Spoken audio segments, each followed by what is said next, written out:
So, Dave, I didn't really know where to start with this. This is a home game. You know, I'm used to being in this gym, used to hanging out with you as well. But I obviously don't want to guess too much from the past. I thought we'd turn the clock back. I know you've achieved a great deal and continue to be a big influence on UK mixed martial arts and beyond that now. But where did it all begin? Because there's certain things you talk about, certain things you don't. You're a bit of a no-nonsense fella. Yeah, I mean, I was brought up with martial arts. I mean, the story goes, I started doing martial arts in the womb. Is that right? Yes, I was basically I was the junior I was the last born in my family, so I was like 6 years younger than my brother. I was 9 years younger than my sister. So some people called me the mistake of the family. Right. I like to say I was the saviour because, you know, I was the miracle that you see before you. And we're so blessed. And basically what happened is my parents and my siblings, my brother and sister were already doing judo. Okay. So they were heavy into the judo. My sister competed for Great Britain as a junior, and they all had a role. So my brother would compete, my sister would compete, my dad would referee, and my mum would make the tea out the back, you know, on the tuck shop or whatever. On tournament day, and you know, and they would be very much involved. My parents were very. If we wanted to do something, they'd be all in on it. You know, they'd help us. You know, my brother and sister would do judo Monday to Friday, and then I would just slot along with that. I would, you know, be taken to the judo class Willingly. Yeah, I got a picture of me as a kid, and I'm like, I think my mum made me a judo gi out of a bed sheet. What? Yeah. So they make What sort of bed sheets were you sleeping in? Because those judo gis. No, but I was like a mascot for the club, so it weren't like right. Okay, and I could barely walk, you know. So, and you know, once I was crawling and stuff, and I could do stuff, then I'd be on the mat doing the class. So, and then I got out of that.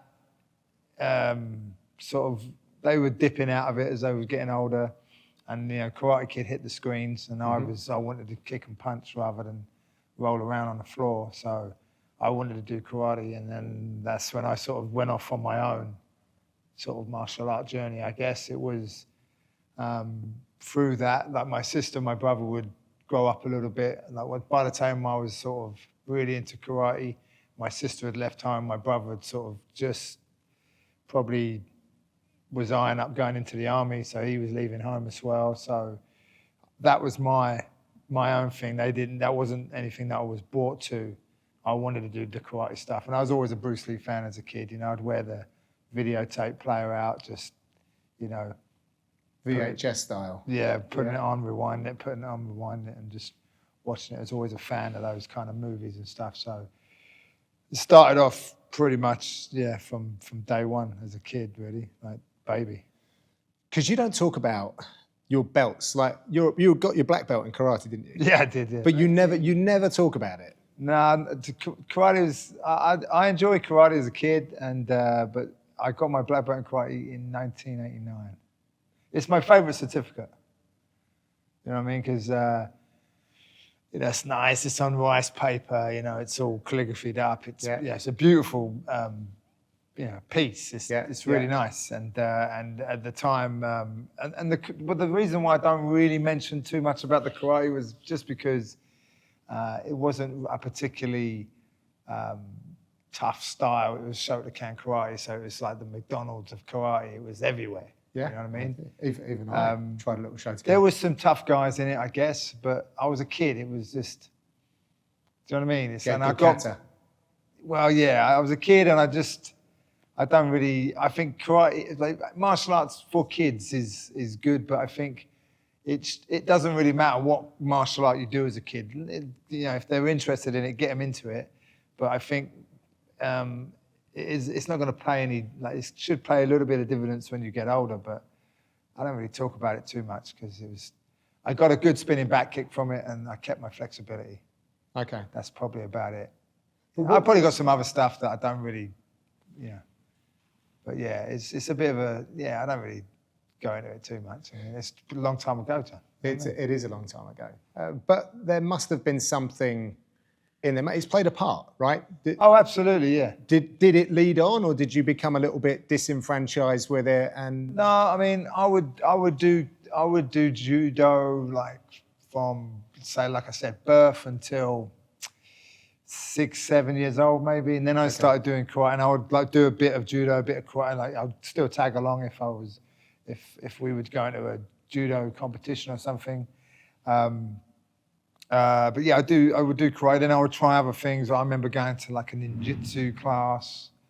I remember going to like. Is this because of Bruce Lee's influence? Yeah, just the martial art. You know, back in like the late, 80s and probably like I say 90s. It wasn't the 90s. The 80s. Like the ninja films were big, weren't they? Yeah. So ninjutsu was let's go try that. And Yeah. I think we found some sort of and you had to find things back then. It weren't let's have a look on the phone. Yeah, magazines. Yeah, it was just like word of mouth or someone this or an advert or a magazine. And I don't know how we found like some bogus ninjutsu place. It was just some like, I don't know, I've just remembered doing some weird stuff there. And then it was like, so I kind of didn't get into that. Then I did some traditional jiu-jitsu. I did a little bit of kickboxing. I tried a bit of wrestling, but I wanted it to be pro wrestling and not actual like freestyle or Greco wrestling. Okay. So it's all a bit weird. And towards the end of like being, like I said, I get my black belt in 89. I was about 10 or 11, I guess. And then you kind of had to wait a little bit of time before you get your next belt. So I was kind of a bit bored as a kid. And I started getting into like the, theatrical side of martial arts, being at the pro wrestling. Okay. And then so I'd watch that a lot. That was kind of big at that time, like, the Ultimate Warrior and the Hulk Hogan era. Not like giant haystacks and those sorts of guys. No, none of that. It was the American stuff Right, with the glitz and the glamour. And then I would pick up a guitar, and then that would be that. I'd put martial arts away, and I would just start trying to learn how to play the guitar, and then I got a set of drums, and I become a musician. And for a long time, like, until I left school, really, after I left school in like 94, I was still just wanted to be a musician. And I think I always remember when I went back to training martial arts, one of my friends who was in a band with, what are you doing this? You're a good musician. Why are you going back to, what are you doing? I'm like, well, if I'm going to put my energy into something, I want to put all of it in there. I don't want to be a dabbler. I don't want to put a little bit of effort into, being in a band and a little bit of effort into trying to learn how to, be a martial artist or whatever, or learn an art. So I just focused, I dropped that and then went head into that. And I think a lot of the kind of similarities I kind of saw between the music and the martial arts is it's still an art and it's an expression. And I think that's kind of what brought me back into the martial arts as well. I mean, the band I was in at the time was going a bit mental, and the singer went off to India to travel, and we were left sort of twiddling our thumbs and didn't know what to do. And I would get a studio together. No, that'd be fingers. Okay. And then I would write music, but I would find I was just moaning. Right. Moaning about the world. It'd be like, negative. Not negative like too bad, but I'd find myself finding, like the darkness in things to make lyrics out of them rather than something positive. So I kind of left it because the bass player in my band took up karate where I used to train. So I kind of went back down there like nostalgically. Because of him? Because of my bass player, got my friend who was playing bass, and it was all the same people. That when I got my black belt, I think one of the adults that got their black belt around the same time was now running the school. So, I remember you, that kind of thing. And it was kind of funny. I didn't realize I was predicting the future because I went there in like tracksuit with all the white belts down this end. And then when they got me my gi, they got me my black belt. And, oh, no, you're a black belt. You need to put your black belt on. And I'm like, okay. So I was like there a month. And then I went up the top with the black belts. And then everyone was like confused. I said, I just did a course. I did a course a couple of weeks long. Yeah, it's all right. Just did a weekend course thing. And I'm now black belt. And I was like, what? And so kind of goes on now, right? So that was kind of funny. But then I would just forget everything that I'd sort of learned because it's very kata based. I'd be being in a line with doing one kata, then trying to copy this guy. Right. End up in this kata, and then I'm like, oh, what's going on here? So I soon realised why I left as a kid. Very bit restrictive, and I couldn't really do what I want. I always liked the kumite side of it, so I couldn't. It was always waiting to do the sparring or whatever. It was always waiting. So I realised after a month or so of doing it, I wanted to do something else. And luckily, I found my first serious coach, which was a guy called Winston Scott, who was a black belt and trained under a JKD guy, Bob Breen. And I would go to train with him, and it wasn't that far from where I lived. And that was the JKD stuff. That was... How old were you at this point? 19, maybe. 19, 18, Okay. 19, I guess. Is this early 90s? Yeah, because it's kind of fun. Yeah, this is late. I left school in 94. Okay. So this is between 94 and 2000. I've got very bad, okay. Try to figure So out how old I am. the UFC's kicked off by now. The UFC was going, yeah. I remember I was doing karate and stuff, and it's kind of funny because there was one thing that happened is because of being a musician, I used to drive a gold car. Want to be Radiohead by the sounds of things with the depressing lyrics? Yeah, no, I used to drive this Mark II Cortina, old 1969 gold 1600E Cortina. It was amazing, like Pimpmobile. Sounds like I'm talking to my dad. Oh yeah, it's amazing. It was great. I wish I'd have kept it at like 25 grand now. Yeah. So caught on fire. That's funny. I had a sampler in the back. Anyway, so I remember the karate instructor was away, so I took the class for him, right? And I took it. It wasn't too far from where I lived, and I remember taking the class, and no problem. And the same week, that was like I took the class on a Monday. On a Friday, I get a knock on my door, and one of the girls from the class knocking on my door goes, "Oh, I knew what car you drove, and I knew where you lived. So I've been driving around for about an hour, trying to find out where you live." And I'm like, "What's going on?" She says, "Oh, I got a friend in the BBC who want someone for a question of sport, like to do this filming, like where they guess a celebrity." Yeah. So I had to do that. I did it. I think they thought I was Chinese because of my name, right? Because you didn't have internet back then, so they couldn't look me up. And then all they've done was talk to me over the phone. Right. So. And your accent's always been strange, so it could have been from anywhere. He's going on, David Lee, so he thinks I'm Chinese. So I turn up like, "Hey." And I remember the reason I bring this up is when I was training with Winston. I remember being in the. It was probably like maybe a year after that. I was training with Winston. I remember pulling up because I thought I never used the footage because it was bad. And I pulled up in the car park for training, and so I was like, "Dude, you just done question of sport, doing like karate and stuff. What's going on?" "Oh, they used it." "Oh, okay." So I remember being there that kind of time, and training with Winston, and training with him was with the Kali, with the Filipino martial arts of like stick and knife fighting, mixed with the Jeet Kune Do, which was the Bruce Lee stuff that I always wanted to do as a kid.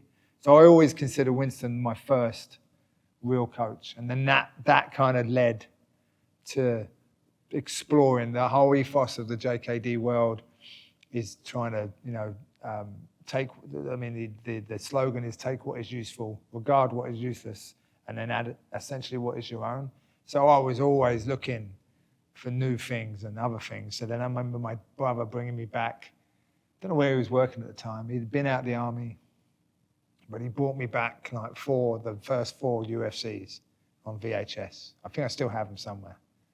But I remember watching them and like, oh wow, that's like most people had no idea it was going on, and it was a bit of almost like a soap opera. It was kind of like you watched 1, 2, and 3, and 4. Like, what's going on? What is this? And that I remember watching them and never really thinking anything other than just being entertained and never wanting to, because it wasn't pitched. It wasn't as it is now. It's not mixed martial arts, is it? It was just a competition between different styles. Yeah. And when I was watching them, we was already mixing it up anyway. Like we were doing, boxing and kickboxing and mixing it up even more than you do with MMA. We were putting weaponry in and doing all these kind of things. We would be sparring with sticks and then drop the stick and then it'd be a knife, then it'd be boxing, then it'd be grappling. So we're doing all these things already, but not specifically for like sport or anything. It was just learning, these different arts and putting them all together. And I guess in those times it was more for self-defense, looking like that kind of look at the martial art. And for me, that was cool, and it exposed me to a lot of different arts. And back then, this is probably late 90s, the seminar scene was pretty big. So you'd have guys come over from the States or from the Philippines or whatever and come and do a seminar, and it was like, wow. And you'd have a leisure center hall full of 200-300 people, and it'd be like, Hit each other with sticks. yeah, sticks and stuff. I think one of the first seminars I did outside of like Bob Breen's Academy up in Hoxton in London would have been like, I think I still have the T-shirt, 1999. I think it was like a guy called Paul Vunak, who's a student of Dan and Asano's. And I would go and do his seminar, his first seminar here, I guess, I think it was in Bournemouth. And I think, in fact, fun fact, John, I know that fun fact, it was James Wilkes was he brought Paul Vunak over in Bournemouth.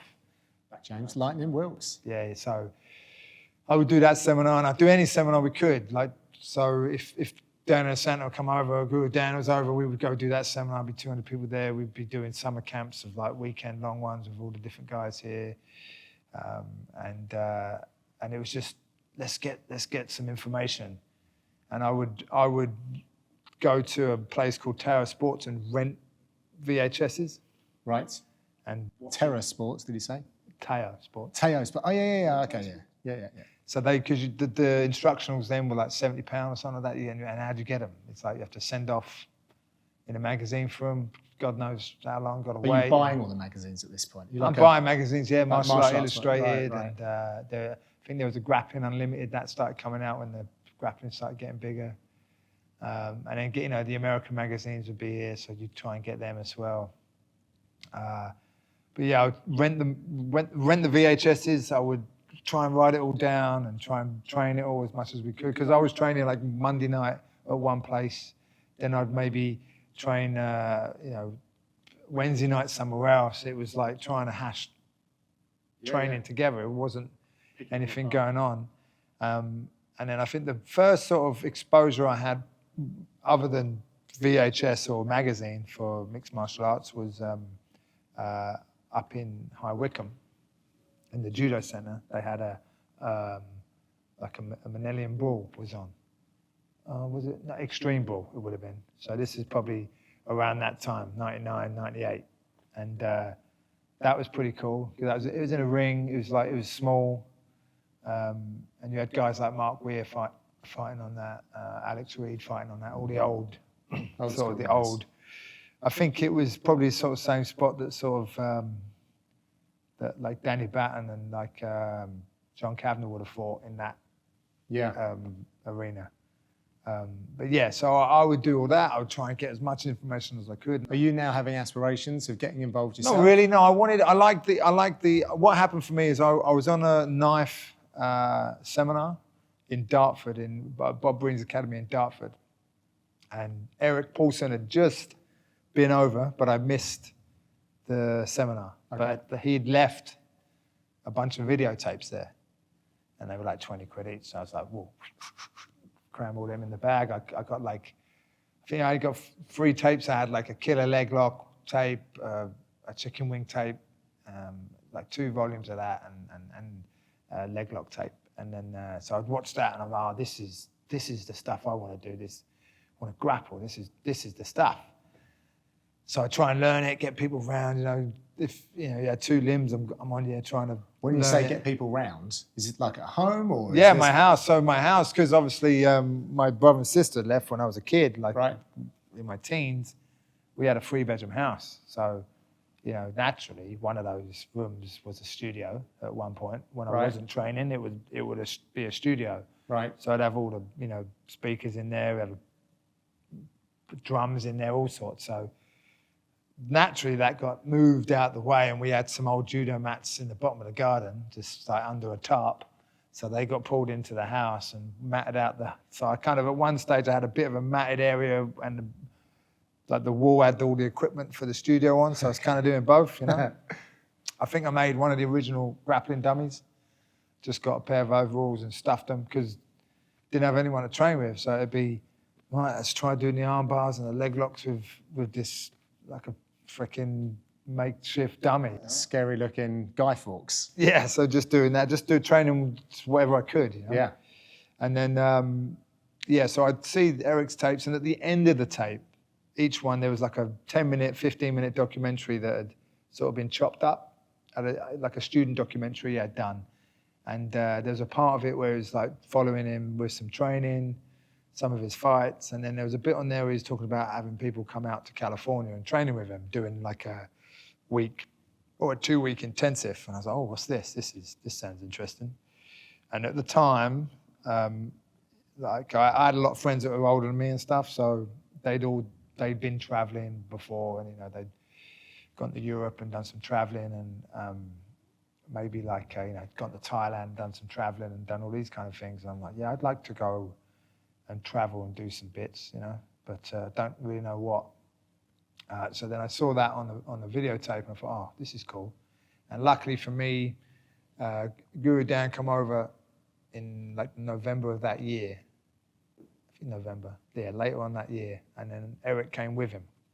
So, and Eric did a little seminar workshop in the morning, and then we would do the Gooden in the seminar in the afternoon. So I got to train with Eric, and I was like, sweet, I really want to come out. What's the deal? He goes, okay, let's, here's my phone number, give me a call, we'll sort out a date when we both can do, and I'll arrange everything for you. I'll sort the hotel and where you're going to stay and everything. I'm like, sweet. So I'd probably 2 months later, I'd be on a plane. And just to put some perspective on this sounds like a hobby, just a passion project. By this time, it's just a hobby. I was just working. I mean, I would never really have. I've had a lot of jobs, so I always say I'm unemployable, right? So I always had like a lot. If I'd have a lot of jobs. I'd get bored quick and then leave, or I'd be working with an agency. So one week I'd be doing. But your creative outlook was always the martial arts, yeah, the music. And don't forget, the reason why I had a lot of jobs as well is I was a musician at one point. When I left school, I was like, I've been a postman, I've been like a landscaper, I've been like a dustman, I've been like all sorts of things. Worked in factory, worked in warehouses, all sorts of things. But the thing that took the priority when I was a kid was my music. So I remember jacking a job in just because we were going to be on the radio the next day on a breakfast show. So we got to go. So no problem, just leave my job and get another one, because it was a bit different. Then you could pick up and put down jobs, couldn't you?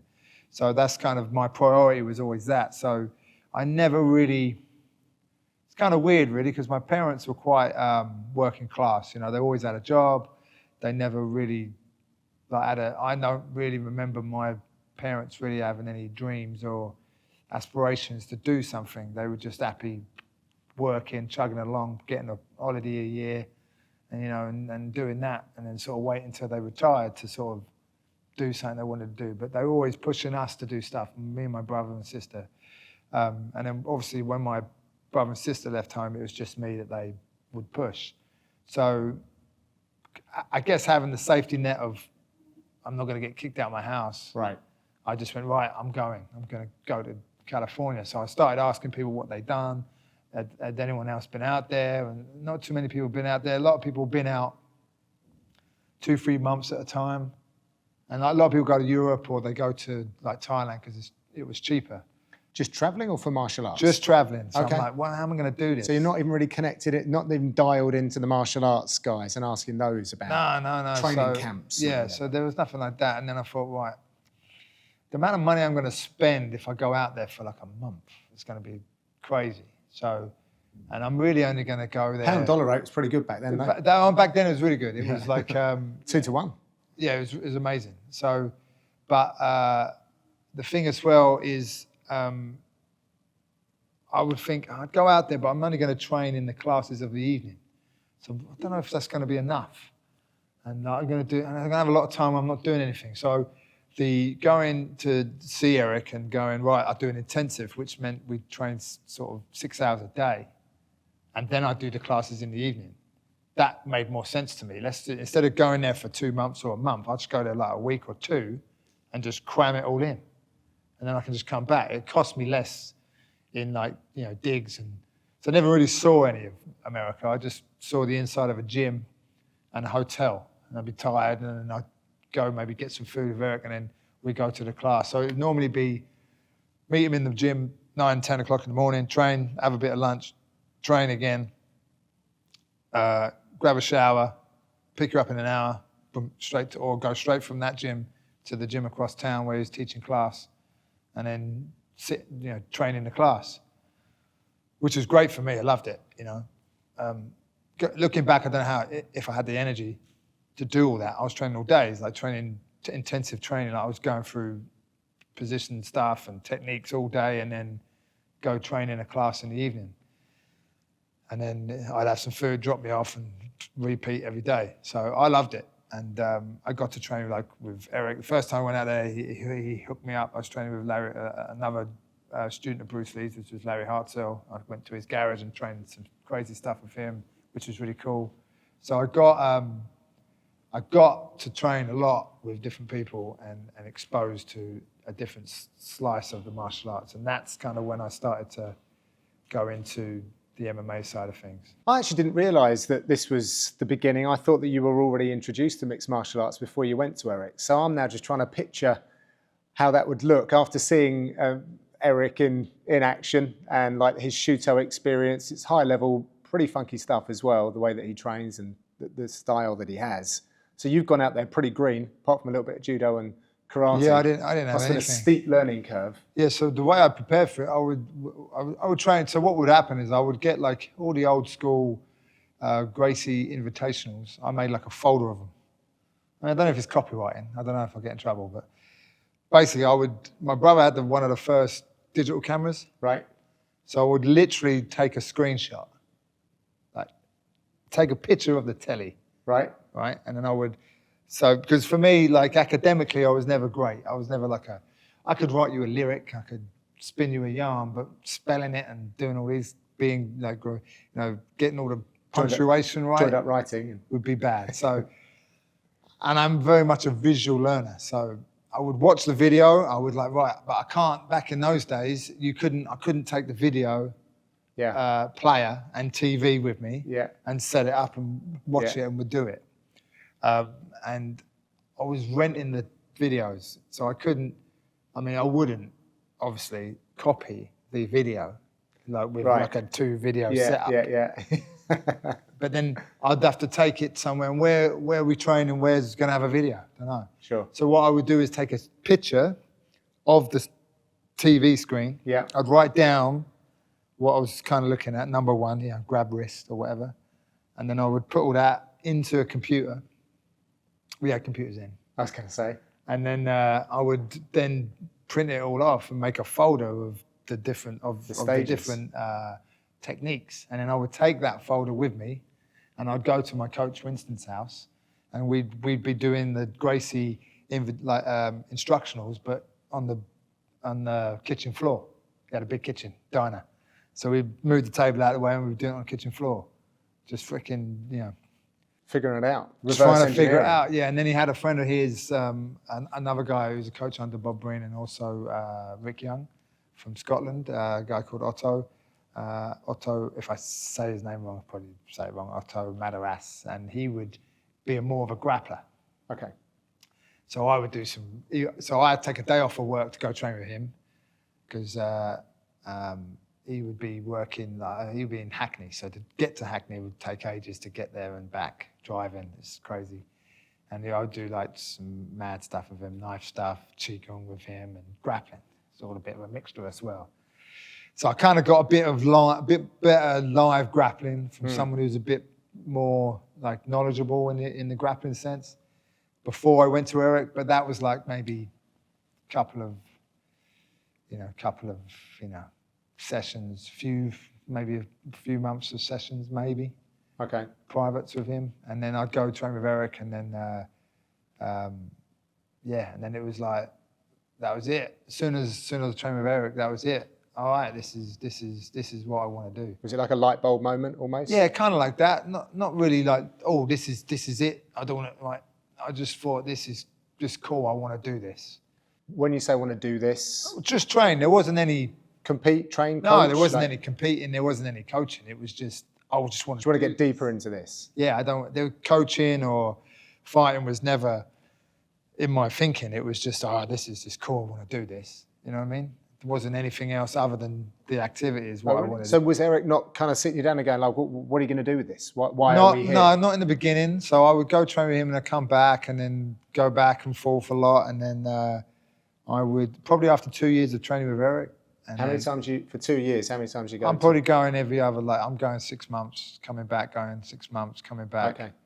And then what I would do, I think this sort of, I don't know if it was the second or third time I was out there, because I'd go train and come back, and then it kind of worked out nice that Eric would be coming over and doing the tour. Okay. So I'd just jump on that tour. Where are Right. you? Bath, Scotland. Where I'm, So you're like his UK as you go I'm trying around. to get there and just do the sessions, go and do the other seminars when he was in the UK. And then I think like, I don't know how many times I've been out there, but I remember being out there and it was like Thanksgiving, and I didn't really know about Thanksgiving.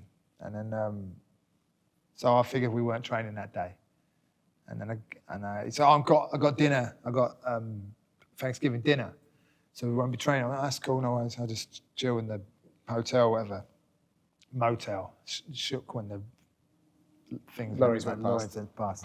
But I remember him coming. He knocked on my door and he's like, "Oh, we'll go train." I'm like, "Oh, I thought you was having a." Oh yeah, done that. Let's go. And then he ended up. The gym was shut. We ended up going to the gym, and he just like beat the shit out of me for like. Kickboxing, half-hour kickboxing round. Was this new? Didn't normally beat you up first? Didn't do this, yeah, it's a bit heavy. Fair. Right, he's a big lad as well. I was a bit slimmer then. Yeah, but he still beat me up, and then he would, and then we'd just like do a bunch of like the power wheel stuff, and then we'd do like a half-hour grappling. I'm like, oh man, this is crazy. What's going on here? So then we sat and that's good training, Dave. That's good, cool. And then he took me to like the smallest bar in LA. I think he took me to a friend of his house who he was at like college or university with, and one of them was a full-time Elvis impersonator. So even when I recall the memories of this evening, I'm not sure if I'm making it up or not. I'd have to go through it with him. Right. Because in my mind, it's probably more bizarre than it actually is. Because I remember going to the CD shop, right? And it was like this massive CD shop, right? Like a music store, but yeah, like an music HMV. shop. Yeah, like a HMV, but it's like, and I remember him buying like a Rob Zombie's CD. Right. And I remember that it came with a bonus CD, and we put that on, and I've probably got the CD somewhere because he gave it to me. As like a memento for the PTSD I would have got from it. Yeah. From having it. And then, so I remember doing that, and then I'm like, what just happened? What was all that about? Like, has he got the hump? I mean, what's going on? It wasn't like a bad thing, but it's just like, we was sparring. And then we went to the smallest bar. This is hilarious because I didn't drink then. And we went to the smallest bar in LA, apparently, and because they had Boddingtons on tap. Okay, I remember Boddingtons. I don't even know what that meant. So, and that's a very English drink. Is that why he took you there? I believe this is it. Yeah, right. This is the reason why I didn't even. I don't know if I must have had a pint of Boddingtons. Probably the first time I've ever had it. Right. And then so I don't drink. So two of those beers, I'm wasted. He was like, "Shall I leave you here? You want?" Things haven't changed then, Dave. And I'm like, "No, man, don't leave me. I don't know where I am. I'm not having a breakdown. What's going on?" Leave in the middle of LA. Are you sure this isn't the film Kickboxer? This it, right? And then I luckily when we walked out of the bar, I could see the hotel and I could see where we were. Like I got my bearings. But yeah, that. And then I remember the day after that, Eric was getting on a plane going somewhere for the weekend. I was flying out possibly the Saturday or the Sunday, and he would leave me some because we would videotape. The sessions. Okay. So he'd leave me the tape of the sessions, folder, and some stuff, some magazines, just some stuff, And I remember he left, right, see you later, see you next time, yeah, I'll give you a call, bum, bum, bum. Off he went. And I remember pulling out there was a brown folder, that envelope. I pulled out like a certificate. And it's normally, you give me a certificate like for 10 hours of training or whatever, 20 hours of training, whatever it would be, Shuto and boom, and I see, what the fuck, I've got like a certificate, coach certificate. So the beating was for the certificate, yeah? So I'm like, oh, I didn't realize what's going on. I didn't know I was doing this. I just thought I was training. So I kind of got my coach stuff sort of, oh, right. Oh, and then I remember talking to him. He goes, oh, well, have your guys do this. I'm like, what do you mean my guys? He goes, we're not teaching? I went, well, not really. I'm just I've got some guys I train with, and I do this. He goes, no, start teaching because you're gonna learn much quicker when you're teaching it because you're relearning it all the time and breaking it down. Even someone won't get it and you'll break it down even more so they do get it. So you'll learn it over and over so you'll get better quicker. So, all right. So then I just sort of started. At the same time, I was actually learning to, because I was training martial arts, I wanted to lift weights and stuff. And the only sort of advice I could get would be like bodybuilding, which didn't make any sense to me. So I'd go on a course, personal training and fitness coach course at that time. So in my back garden, I built a shed, like a 15 by 20 foot shed, and put some mats in it. And that would be the start of my coaching. I'd get people around from the class on a Monday, Winston's class on a Monday. You guys want to train on a Tuesday? Let's go. And that's where I kind of just started teaching and doing my training. I mean, and that's probably year 2000, 2001. And this is still just to indulge in the only reason I started coaching is because I needed people to train with. So I'll come around and I'll show you this, and then you try and do it on me. Right. And that's kind of how it started. And then I think I had my first fight 2003. So where did that? Why fights? Well, because I was training like kicking, punching, throwing, and submission. So then it was like, well, when I was doing the JKD stuff, it was like the next step. Like if you was wanting to do more than just training that class on a Monday and a Friday or something, the next step would be to sort of maybe train as an instructor. Mm-hmm. There wasn't a belt system as such. It would be like you'd be an apprentice, a bit like a Jedi, yeah? Right. So you'd be an apprentice, and then you become an apprentice instructor, a trainee instructor, and things like this. So, or you go work on the door, see if it worked. You know what I mean? Oh, really? You can handle yourself. You know what I mean? And I just thought, I don't want any of that. You know what I mean? I didn't fancy any of that, and that's why I think I gravitated more to the sort of towards Eric's sort of system or way of teaching it, because it was more sport orientated and more fun. It wasn't pretending. It was like, if I were going to arm lock you, it's because I arm locked you. It wasn't because I went like that and then you did this and I did that. It wasn't choreographed so much, you know. Did you used to ask him about his competitive experiences, like with intrigue? Like what's it like? Yeah, to a degree, yeah. I mean, we would just go. We would spend like a few hours together training, and it would be okay. Well, and the stories would come up. Right. Stories would. Oh yeah, I did this because I learned it from this, and then then it would unravel. The experiences and stories would unravel, and which was always cool. And I kind of tried to learn as much as I could, not only from Eric's teaching of techniques, but also the stories of how they would train. And so I would listen and go, well, that sounds like that was a bit dangerous, so I won't do that. Okay. You know what I mean? Things like that, I would always try to learn. Even when I was in a band playing guitar, my friends were 10 years older than me, 11 years older than me, so I would try and learn from their mistakes and not make the same ones. So I always had that in my mind. So when it was like, oh, we trained so hard, mate, he's got a new hip and so-and-so's got a plate in their face, so they can't train it. I want to train until I'm dead, so I don't want to break my body doing it. So how's that going? Yeah, it's not too bad. I'm a bit stiff nowadays, but that's other things as well. But that's when I would learn, and because I was doing the kicking, the punching, the throwing, the next thing from that would be, let's see if it works. So the only place then to see if it worked would be in the MMA scene, and And at that time, like Eric's stuff was like a lot of the stuff he'd done was like, they were sort of, the UFC was there, but it wasn't as big as it was now, and you kind of had to go find it. But it was more, they were trying to figure out which sat the best. Was it MMA? Was it no holds barred?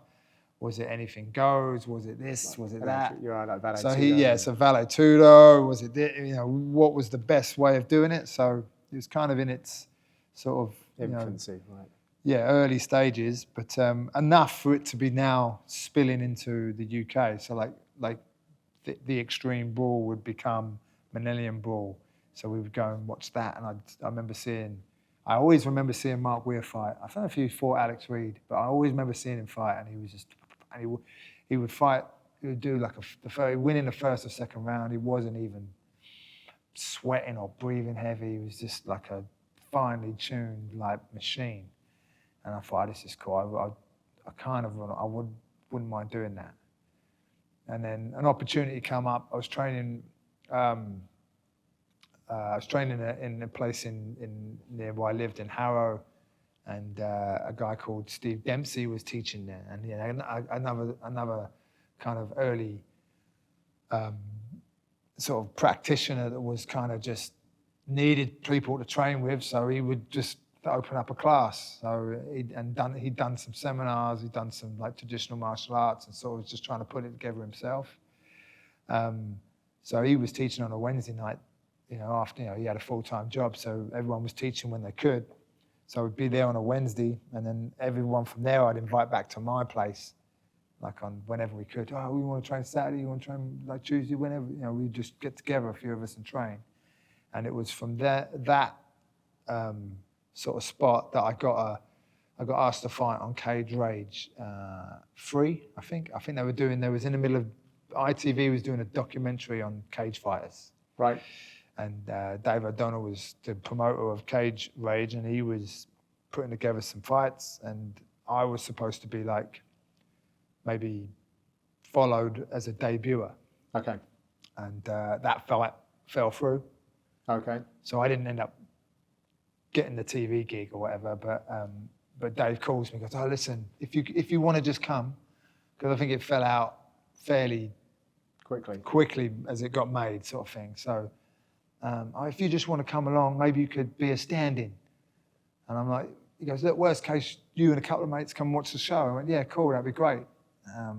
Had you seen Cage Rage at this point? No, I hadn't seen it, because Right. again, there wasn't, like, the internet was there, but it wasn't, you didn't have like the, Yeah, this isn't on TV. You can't just tune in. Smartphone was a thing, I guess, but they weren't that smart. Like Right. a bit of a dumb phone, I guess. Yeah. But they weren't like as it is now, and you couldn't really. There's a few things on the TV. Torrents, weren't they? Torrents. Torrents you could get. Yeah. I didn't know how to do all that. But yeah. Me neither.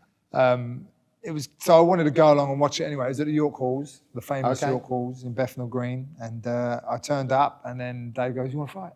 I'm like, "Oh, okay, sure. All right, okay, yeah, why not?" And then I think I was like probably. Did you have a mouthpiece with you? I did have my bag with me. He said, "Bring your bag with you Okay. just in case," but I didn't have. Like, I think I had just literally a pair of trunks and pair of gloves and a mouthpiece. That's all I had. Right. And two of my mates come with me, and then we was like, okay. I went, all right. I said, I haven't really eaten today. I better go have something to eat, like get some energy in me or whatever. So No weigh-ins or anything like that? I can't remember weighing in, to be fair. Okay. Brilliant. That doesn't mean I didn't. Okay, fair enough. It was a welterweight fight, and I was probably about 75 kilo, probably best, I'd imagine. Okay. Yeah. I'm going to say I weighed in. Okay. But the funny thing with that is the guy I fought is a guy I fought. His name was Shane Burr, and he still trains. He's a black belt now. Actually, he's I forget where he trains, but it's good to see that because some people just fall away, don't they? You don't never see him again. But he's still training. He's still teaching and stuff, which is really cool. But I just remember he was a fireman at the time. I think might have that wrong, but I think he was. And the guy who was supposed to fight. He was there. He was sick, so he was waiting. They were saying they were waiting for his coach to turn up to say whether he's going to let him fight or not. And this Shane guy was like, no, I'll fight you. It's not right what he's doing. He can't, pick and choose. If he's either doing it or he's not. And the thing is, I think the reason why he pushed to fight me was because the other guy was like skinhead, tattoos. He looked tough. Right. Even though he was sick, he looked tough. You know what I'm saying? There's me. Oh, I didn't look tough, man. I just like, what? I looked, no muscles, just some wiry kid. Just sort of like, I'll turn up. But it wasn't even going to fight. I was just going to watch a show, So I've just stepped out of the crowd, like, yeah, I'll do it. And so I think that's why he wanted me to fight. And I looked less menacing than this other guy. Little did he know. Little did he know, yeah. And then end up, I forget who reffed that, actually. I'll have to look at pictures. But, I managed to armbar him in that first round, which is cool. Well, before you go much further, because I have just my own thoughts on competition and stuff over the years, you've gone for a night out with your mates, back of your mind, maybe going to have a tear-up, maybe. Now you're actually doing it. I guess if your ambitions aren't really lofty, then the stakes aren't that high. But do you remember the feelings that you had when you were firstly, was it in a cage ring? It was in a cage, yeah. It was in one of the first cages we had. Wow. I'm not sure if the fence was hard. But also the media were giving you guys a hard time, like cage fighting, it was awful. It's one of the reasons why. Pretty bad. So what I'm saying is the environment around it was probably a lot of fear, that kind of stuff. Yeah, but I think a lot of times, when people were looking from the outside, they dress it a bit different. And when I was sort of in it, I was like, it's not that bad. Okay. Do you know what I mean? Yeah, I was sort of a bit of oblivious. I've never been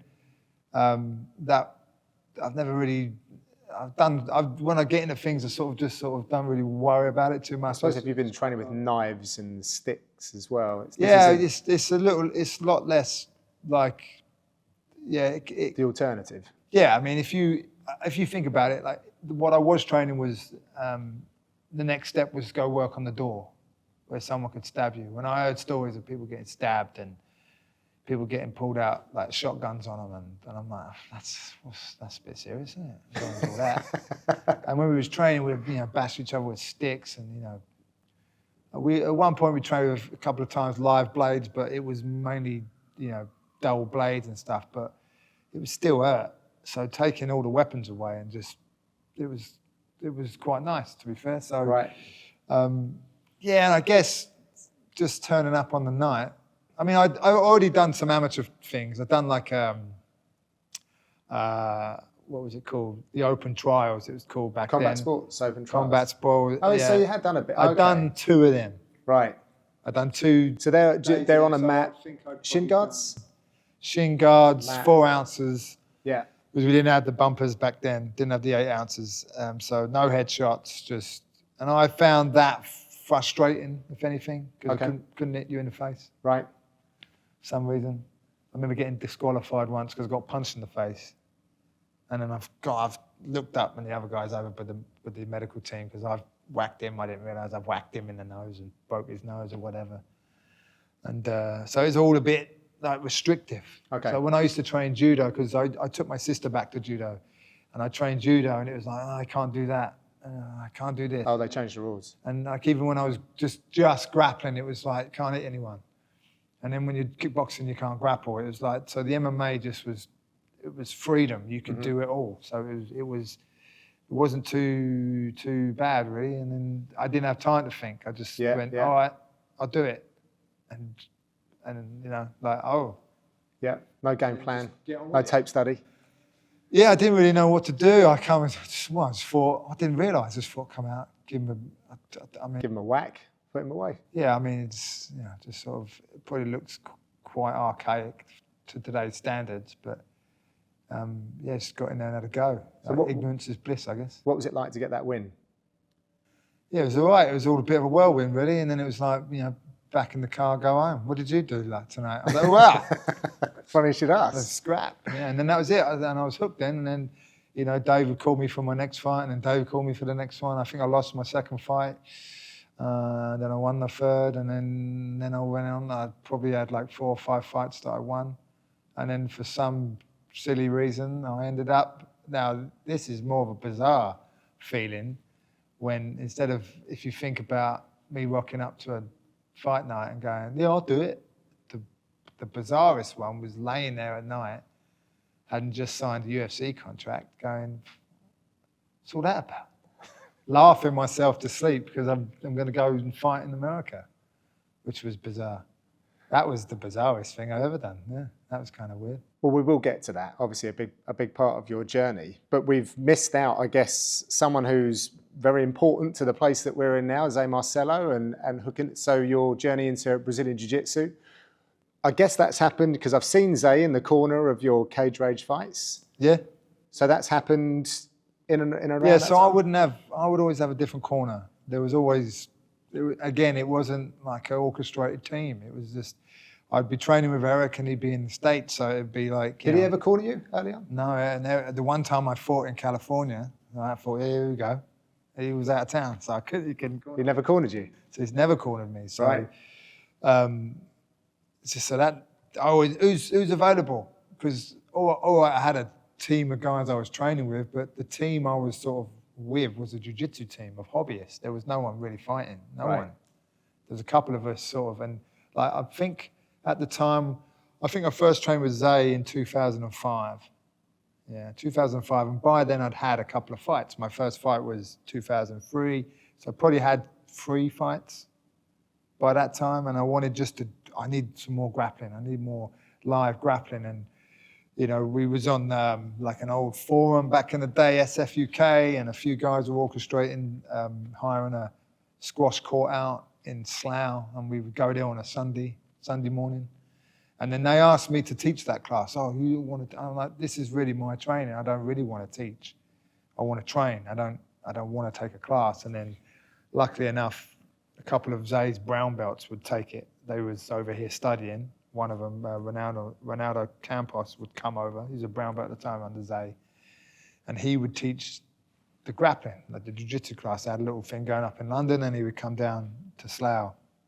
And so we was just doing no gi at first, and then it was like, oh, guys, I think we should put the gis on. I'm like, oh, I don't want a gi. I don't want to do the gi. So I'm doing this for MMA. I don't want to wear a gi. So I reluctantly bought a gi, and then reluctantly trained in the gi. And I trained in the gi not because I wanted to, just because I wanted a session of grappling, or another session at least that week. So it wasn't like 2 a day. It was like maybe 3, 4 a week. Okay. You know, and then I would, after training with Eric, I would hook up with my friends in Loughton, in Essex. So I would drive there maybe once or twice a week. So that's maybe a couple of hours? Because I had a little kickboxing academy there. So yeah, I'd drive there and train there. So I was all over the shop for training. So my jiu-jitsu would start like 2005. Zay come over to do a seminar with the guys there. And then I really like the way Zay and Eric, even though I've still to this day haven't met, I've had a couple of near misses of getting them in the same building. But they're very similar. They get on well. The styles fit together. I think they fit together nice. You know what I mean? Like the way they kind of do things fits together, and the way they teach is quite similar as well. So yeah, I would just train my jiu-jitsu with Zay, and obviously when I had fights coming up, we would all again just sort of, right, we can all make Tuesday morning. Right, let's all get together, beat each other up for a bit. Get match fit, you know, get lungs ready to fight, and we would just turn up and spar and, you know, throw down a little bit and then go from there. I mean, Zay didn't start, like, he didn't move here till, I don't know, I forget now, he's maybe late 2010, something like that. He didn't. Oh, right. He wasn't here when I was fighting a lot. So but by that point, you were a purple belt, I think? Yeah, so I kept missing the grading so I was already a coach under Eric. I've been training with Eric since like 1999, 2000. So I'd already trained 3-4 years with Eric, say. And then I kept missing the grading, because I'd either be out in California training or I'd have a fight. And so I'd miss when Zay would come over, do a bunch of seminars and then do the grading. And then one time he was over, are you here for the grading next week? I said, nah, I'm away again. And, oh, God, I come tonight to Milton Keynes to train. So I was flying out the next day to Florida.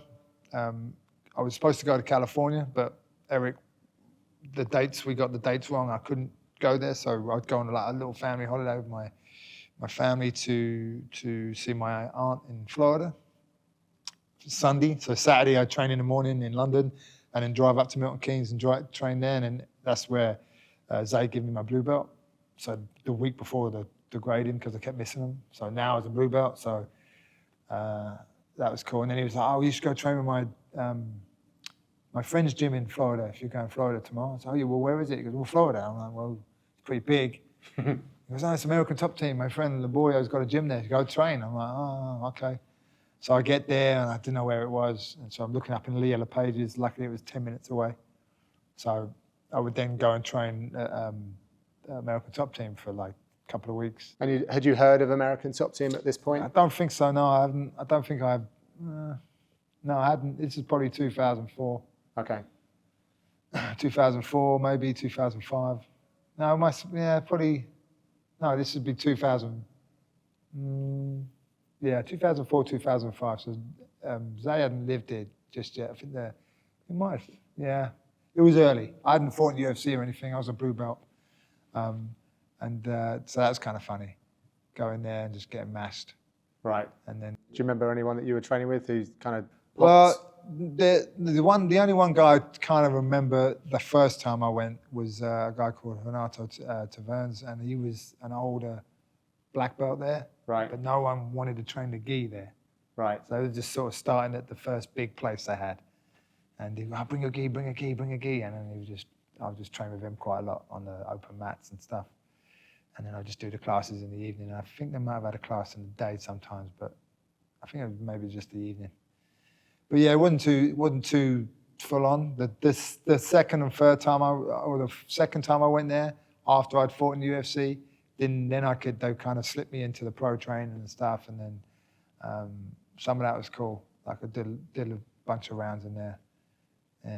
Yeah, that was pretty cool. And then I would train at Eric's as well, like he had a smaller place in California just before I fought in the UFC. That was pretty cool. Like I had some good rounds with like Cub Swanson, like Rampage Jackson was there, falling asleep on the side there, training with Josh. I went out there with my friend James Nicole from Loughton. We went out, and that was a busy room. There was some great stuff going on in there, like all sorts of stuff was happening there. That was cool.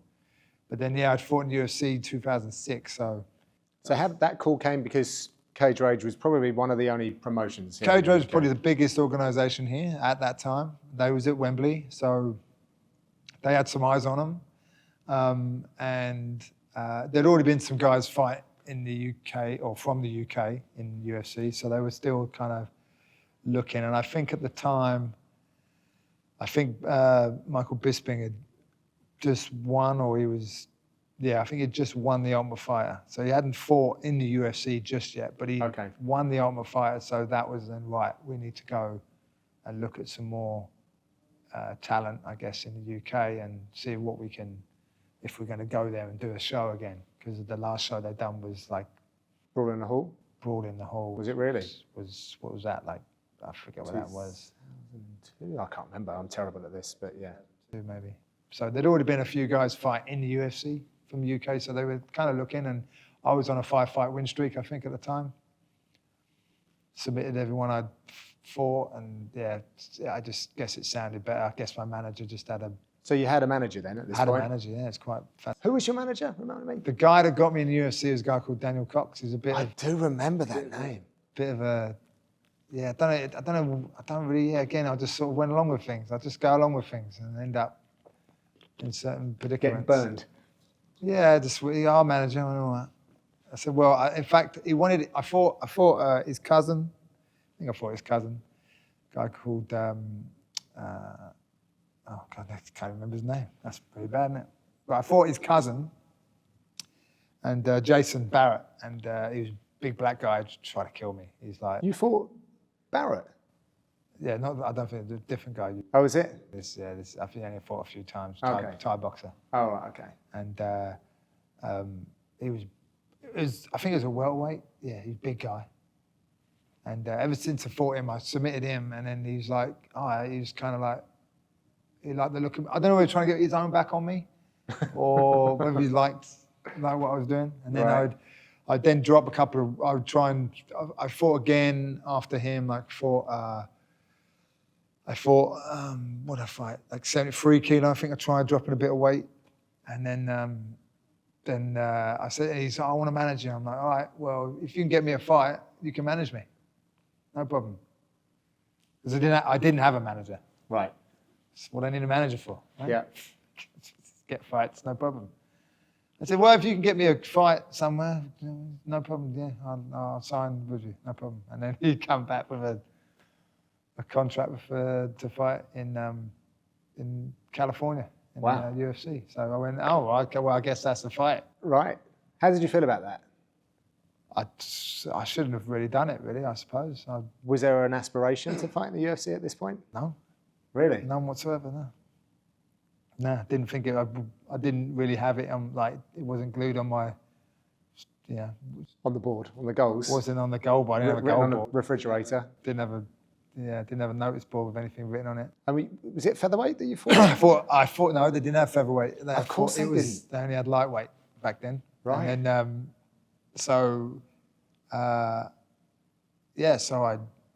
Who was the champion? Do you remember? Matt Hughes is welterweight champion, lightweight champion. I don't know who was the lightweight. I think it was BJ Penn at the time. Must have been. Okay. Yeah, I reckon it was BJ Penn. Because I fought. Yeah, it must have been because I fought on the card with BJ Penn versus Matt Hughes. Right. It was supposed to be GSP versus Matt Hughes, but GSP got injured. Right. And I was the first fight on that night. So that UFC experience then? It's crazy. And looking back, I shouldn't have done it. I should have done it, shouldn't have done it. I mean, it was horrible, but great at the same time. Because I was fighting a guy like this guy, I was like, I don't know, 5-2 or 5-1. Yeah, 5-1, I think I was. And the guy I was going to fight was undefeated. Was this junior or? No, this was a guy called Tyson Griffin. Oh yeah, it was the Tyson fight. Okay. Yeah, Tyson Griffin, and he was like 8-0. He'd just beaten Dwayne Ludwig and Uriah Faber. Of course he had. So I'm like, yeah, sweet. Let's just fight this guy. Right. So again, didn't really. I kind of had YouTube was a thing back then, and it was, I kind of got a bit of footage on him fighting King of the Cage and stuff, and I thought, okay, a bit of grappler. All right, cool. Be all right. And that was it. He had weren't in there long. He just dealt with me pretty quick, and it was pretty savage. But it was a great experience, flying out. And the flying knee. If only there were a couple. I got a good picture. Yeah, A couple of degrees out. Things could have been very different, couldn't they? Yeah. Well, the reason why that came about was in a hotel room, and I remember hearing an interview saying that, he's just going to take me down. This guy's a grappler. He's got a good triangle. That's what he said about me. I said, well, if he thinks I'm going to take him down, I'll fake the shot and throw the knee. And my friends who was in my corner go, no, don't do that, Dave. Don't do that. I went, yeah, no, it'll be all right. No, don't. I went, yeah, it'll be all right. So that's what I did. And it got a good picture, but it wasn't all right, because he took my back and choked me after that. So how many fights did you get on a contract with the UFC back then? Oh, that's a funny thing, yeah. I got 3. Right. I got 3. The funniest thing about not the funniest thing, but a funny thing, fun fact. I know that fun facts, John. When I got my contract, because I had to go to the embassy to get my visa, because that was probably the best bit, having my little Zuffa fighting championships in my passport. Right. That was pretty cool. But going to get it, they give me a 3-fight contract, but then I had to present to the embassy my fights that I would have had. And I always remember they put me, even though I was at lightweight, they kind of, I'm not sure if he was fighting at lightweight at the time, but I thought at the time he was fighting welterweight. They put me to fight on my contract or on the paperwork, Josh Koscheck. And I was like, oh, really? Hold tight. What's going on here? So I don't know who the 3rd fight was on the paperwork, but I always remember that name being there. Josh Koscheck, eh? I was like, whoa, that's a bit, what's going on here? It's kind of funny. So I always remember that. But yeah, they give me a 3-fight contract, but after losing 2, Between the first and the second, I was in Florida at the time on holiday again, and they did the Ultimate Fighter that Nate Diaz was on. Okay. That was being tryouts for it was coming up, and they wanted me to go and do it. They go, "Oh, we're going to be doing tryouts in Florida. Why don't you come down?" I'm like, I was trying to get arranged to go to do it, but I just missed it, and I might have, the timing might have been off, or it was the week before, the week after I'd left or got there, and I thought, well, I don't want to do that anyway because I've already got a fight in the UFC. I don't need a contract. I'm already in it. But that would have been, I think that would have been horrible to do that, to be fair. That was a bit of a nutty season. Would have been fun though. I was going to say, I feel like the Ultimate Fighter would have been good for you. I don't know, maybe. I was on it back then, John. You know what I mean? I wouldn't eat certain things. Probably trying to grow some potatoes out the back or something. What do you mean by this? Nip down Was this the time when you were like raw food, organic, cherry extract, yeah, it's all, like Whole Foods only? Yeah, I was on it back then because I studied to be like a personal trainer, and I was.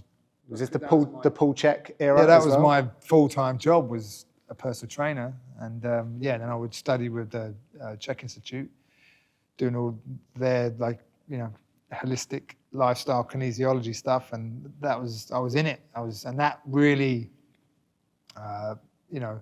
layered my journey as a martial artist, learning all that stuff. That was that would help me. Diet, nutrition, and stuff. That's where I'd learn all that.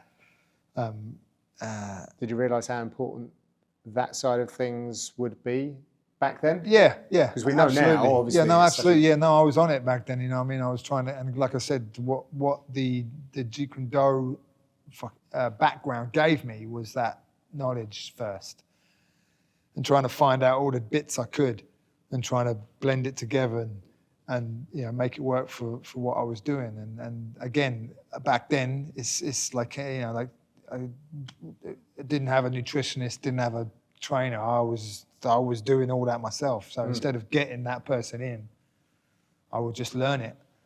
And get a certificate for it as well, though. Well, the way I always thought was if I'm going to pick your brain and get the information, I might as well get a qualification in it. Right. So I would ask people about training, and you'd give me, something that you would do, and someone over there would give me what they would do, and I'm like, all right, okay, that makes sense. That doesn't make sense. That works. That doesn't work. So I figured, well, if I'm going to try and just get this information, I'll go to a source, get it, and get qualified in it, and then I can move along. There's no point just learning it and knowing it. I thought I'd at least get certified in it, and I figured if I'm on a course learning it, it must be good information as opposed to just sort of secondhand information type of thing. You know what I mean? So this UFC experience, I'm just trying to see, like now we kind of take it for granted. If you get signed to the UFC, it's a big deal. Locally in the UK, people would talk about it. You're going to get various media outlets cover you. We've now got a network. I was in the flying knee picture, or the jump knee picture was in a magazine called Fighters Only. Yeah. Wasn't front page, but it was in their like content section, so it was a double spread. Oh. And I must have stood there in WH Smith's with that page open. For many hours. For hours. Even when I purchased the magazine, I put it down on the counter with the page. Yeah. Did you really? And the bird just went from $3.99, mate, and sent me on my way. So no one cared. No one can give a damn that I'd fought in the UFC. I mean, I think I was, I don't know, I think that like the sixth guy to fight in the UFC. From the UK? I think it's something like that, yeah. Did it change your life in any way? Right. No. It's the same. And this isn't that long ago. This is why these 2006. I mean, it did, and it didn't change my life in the sense of like, it didn't just for that one moment didn't, like, oh, I'll come back, and it was like, the Queen was waiting for me with a freaking car or whatever. But it was just part of what I did, and I did that fight, and then it just, I don't know. I just guess it was cement that I lost. It was tough, and it was like disappointing. But I need to train more, crack on, and do some more. And then this, I think what it would do, because it gave me that UFC tag. It would up my sort of people want to come train with me a little bit more, so I could. You had a value. It did add a bit of value, and then obviously I fought again and lost. So then they cut me. So it was, and How again, did, how did that feel though, being? well, they kind of just, they didn't really cut me. They didn't do it like, you gone, you loser, tell her. They just went, go away and win a couple more fights and we'll have you back. Yeah. Kind of thing. And I never strung enough together I'd win, lose, win, lose. Didn't string enough together to make it count. And by this time I was kind of like, the good thing it did do when I come back to the UK, it gave me a bit more stock. So I would get paid a bit more money, and people wanted to fight me to bounce. I've beat a UFC vet, so they want to get into the UFC or whatever, and shows here would want me on their show because now they could go, UFC vet was on the show or whatever. So that was kind of okay. So that's what I did there. And then at that time, I got approached by the Princess Trust to maybe give me a grant to open up a gym. So I sat with them for like 6 months going over business plans and ways to open a gym, but that never happened. So I end up just sort of teaching at the same leisure centre that the jiu-jitsu class is on. So I'd teach there on a Monday night, jiu-jitsu on a Sunday, my class on a Monday. I teach in a scout hall near where my sister lived.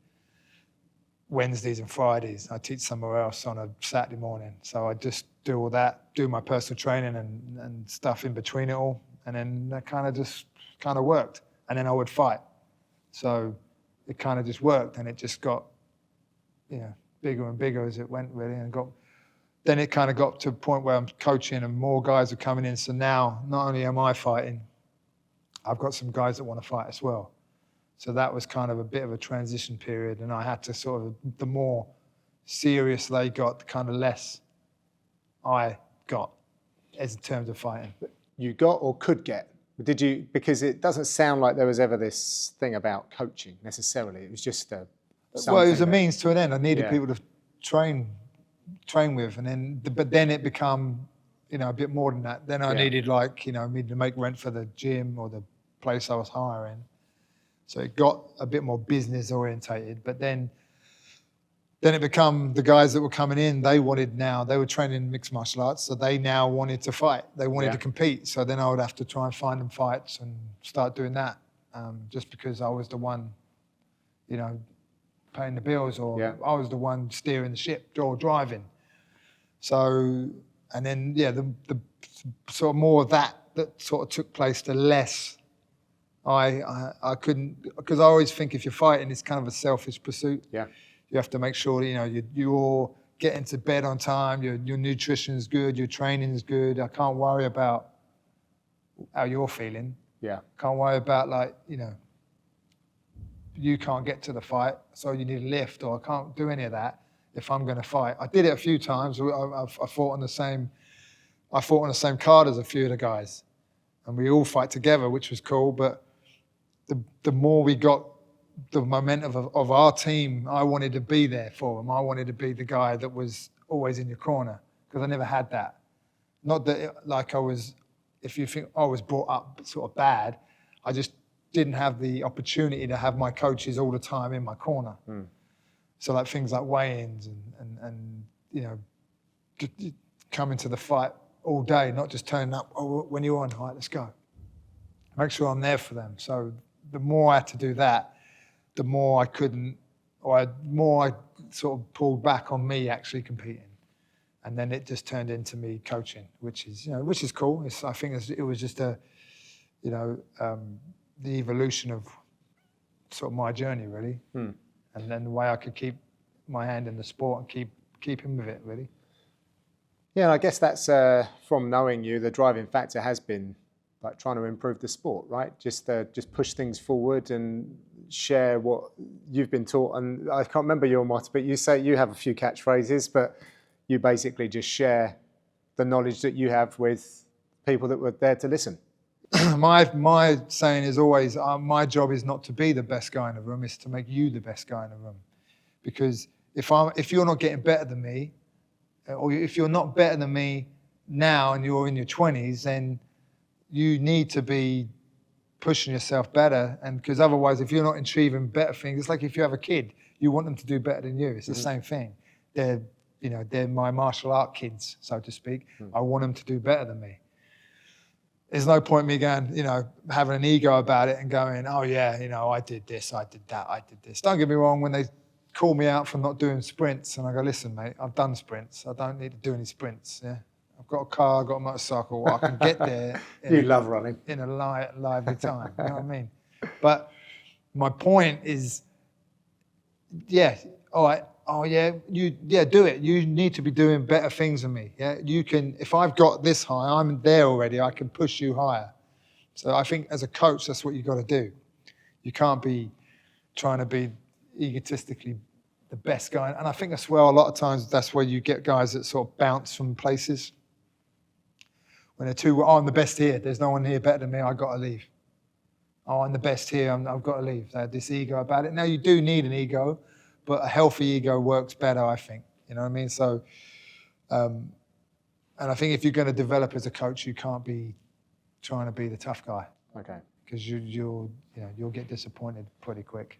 So you have gone to a few different places, quite internationally as well.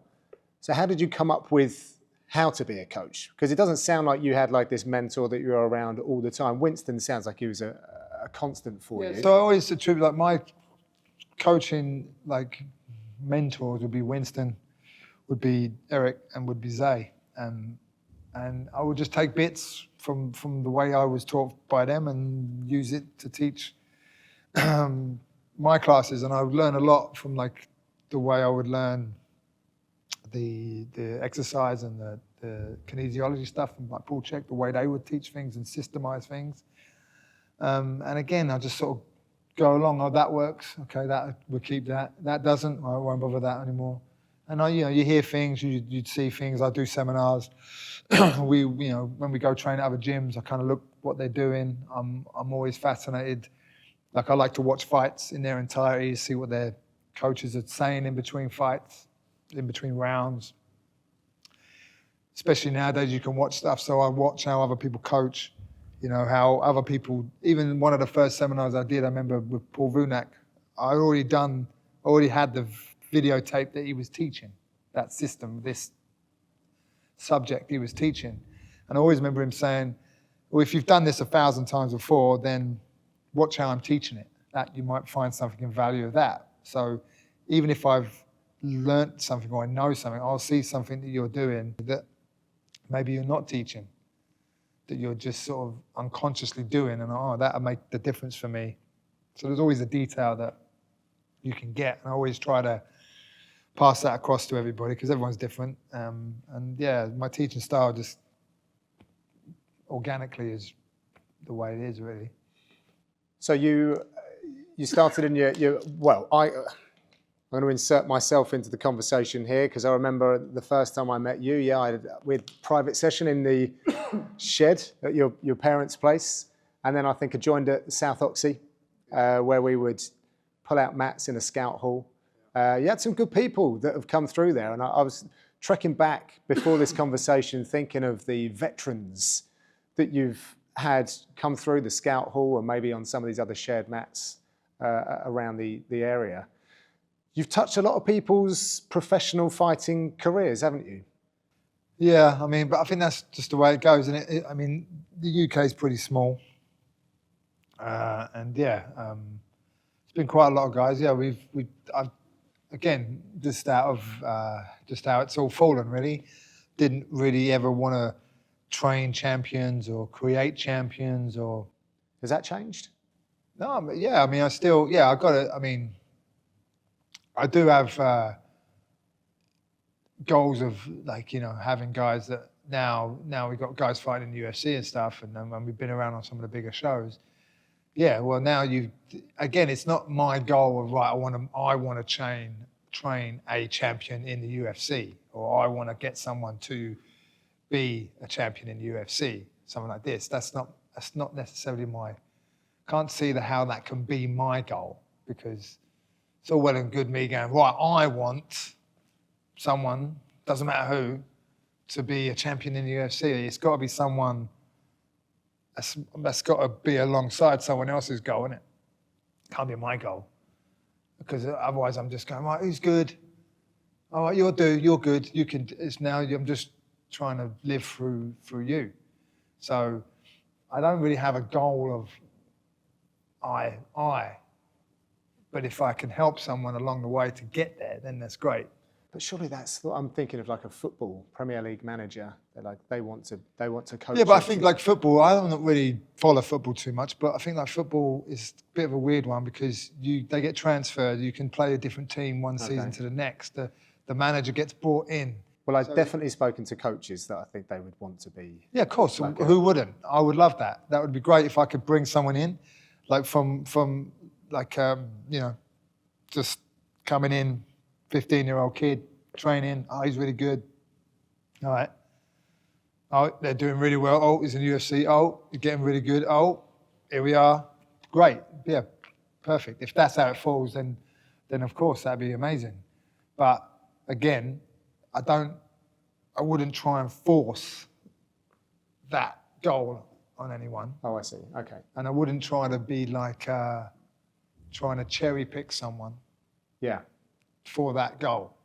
So what are your aspirations then for yourself? For myself, it's just to run a good gym, good team, and make a living doing it,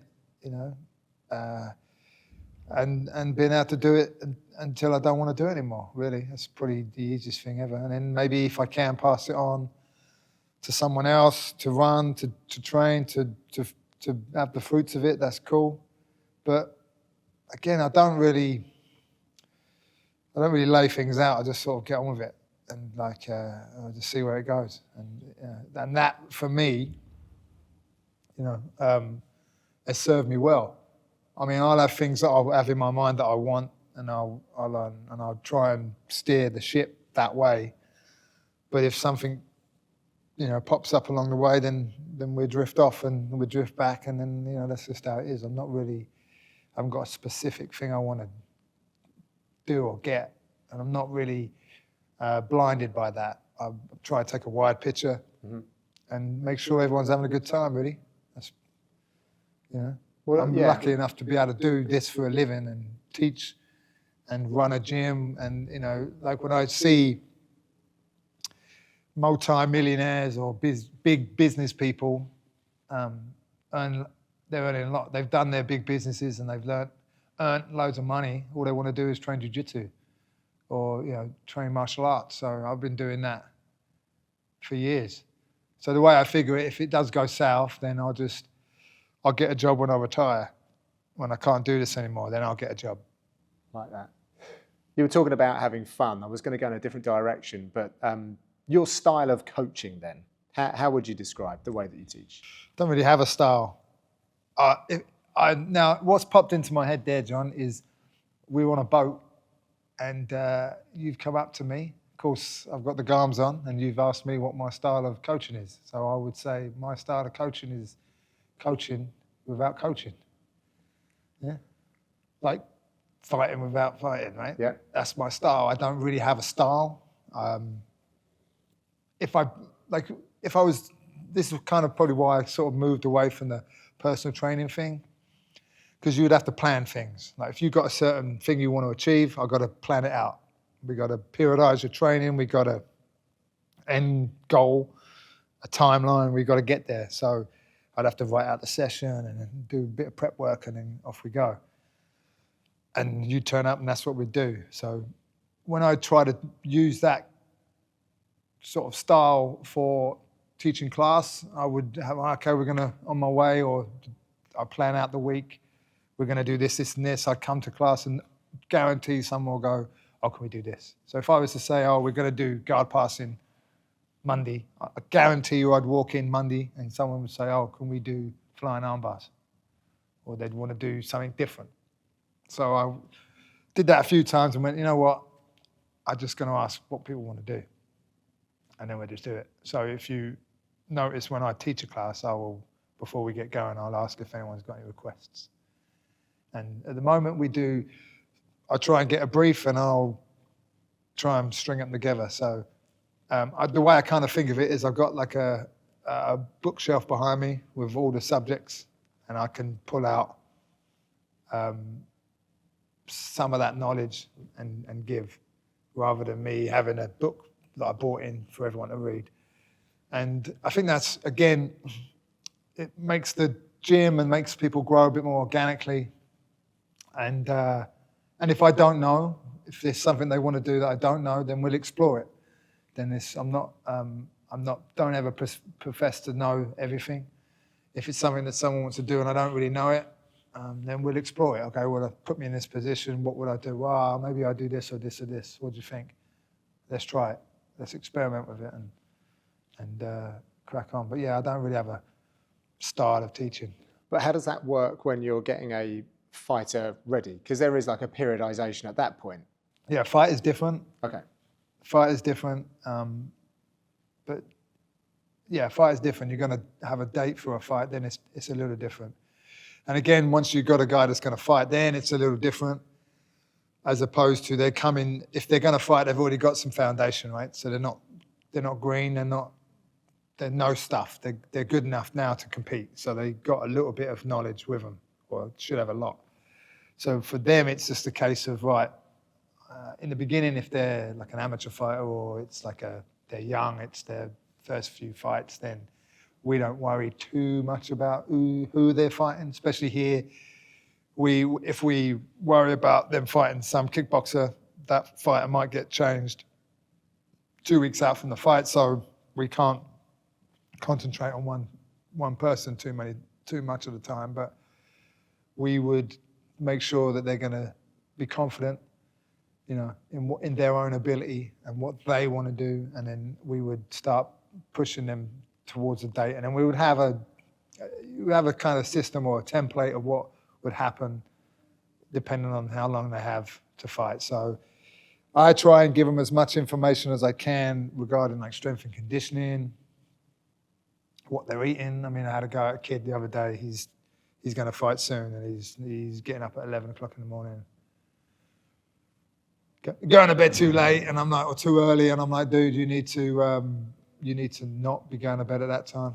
You need to be going, doing this, doing that, making sure you're in a correct situation, so that when you do fight, then you're the best prepared you can. So for fighters, it's a little different. We'll have a schedule of what the amount of times they need to be competing, or not competing, the amount of times they need to be training, all these things, and I'll keep an eye on them, what they're doing outside of the gym as well, give them little bits of advice. And I kind of see it like this, like a little, like a remote control boat. They've got the control, but every now and then I've got to kind of push it to keep it going in the right direction every now and then. And I try to make people, I'm not like a military, this is what you got to do, hard and fast. They got to be making that decision.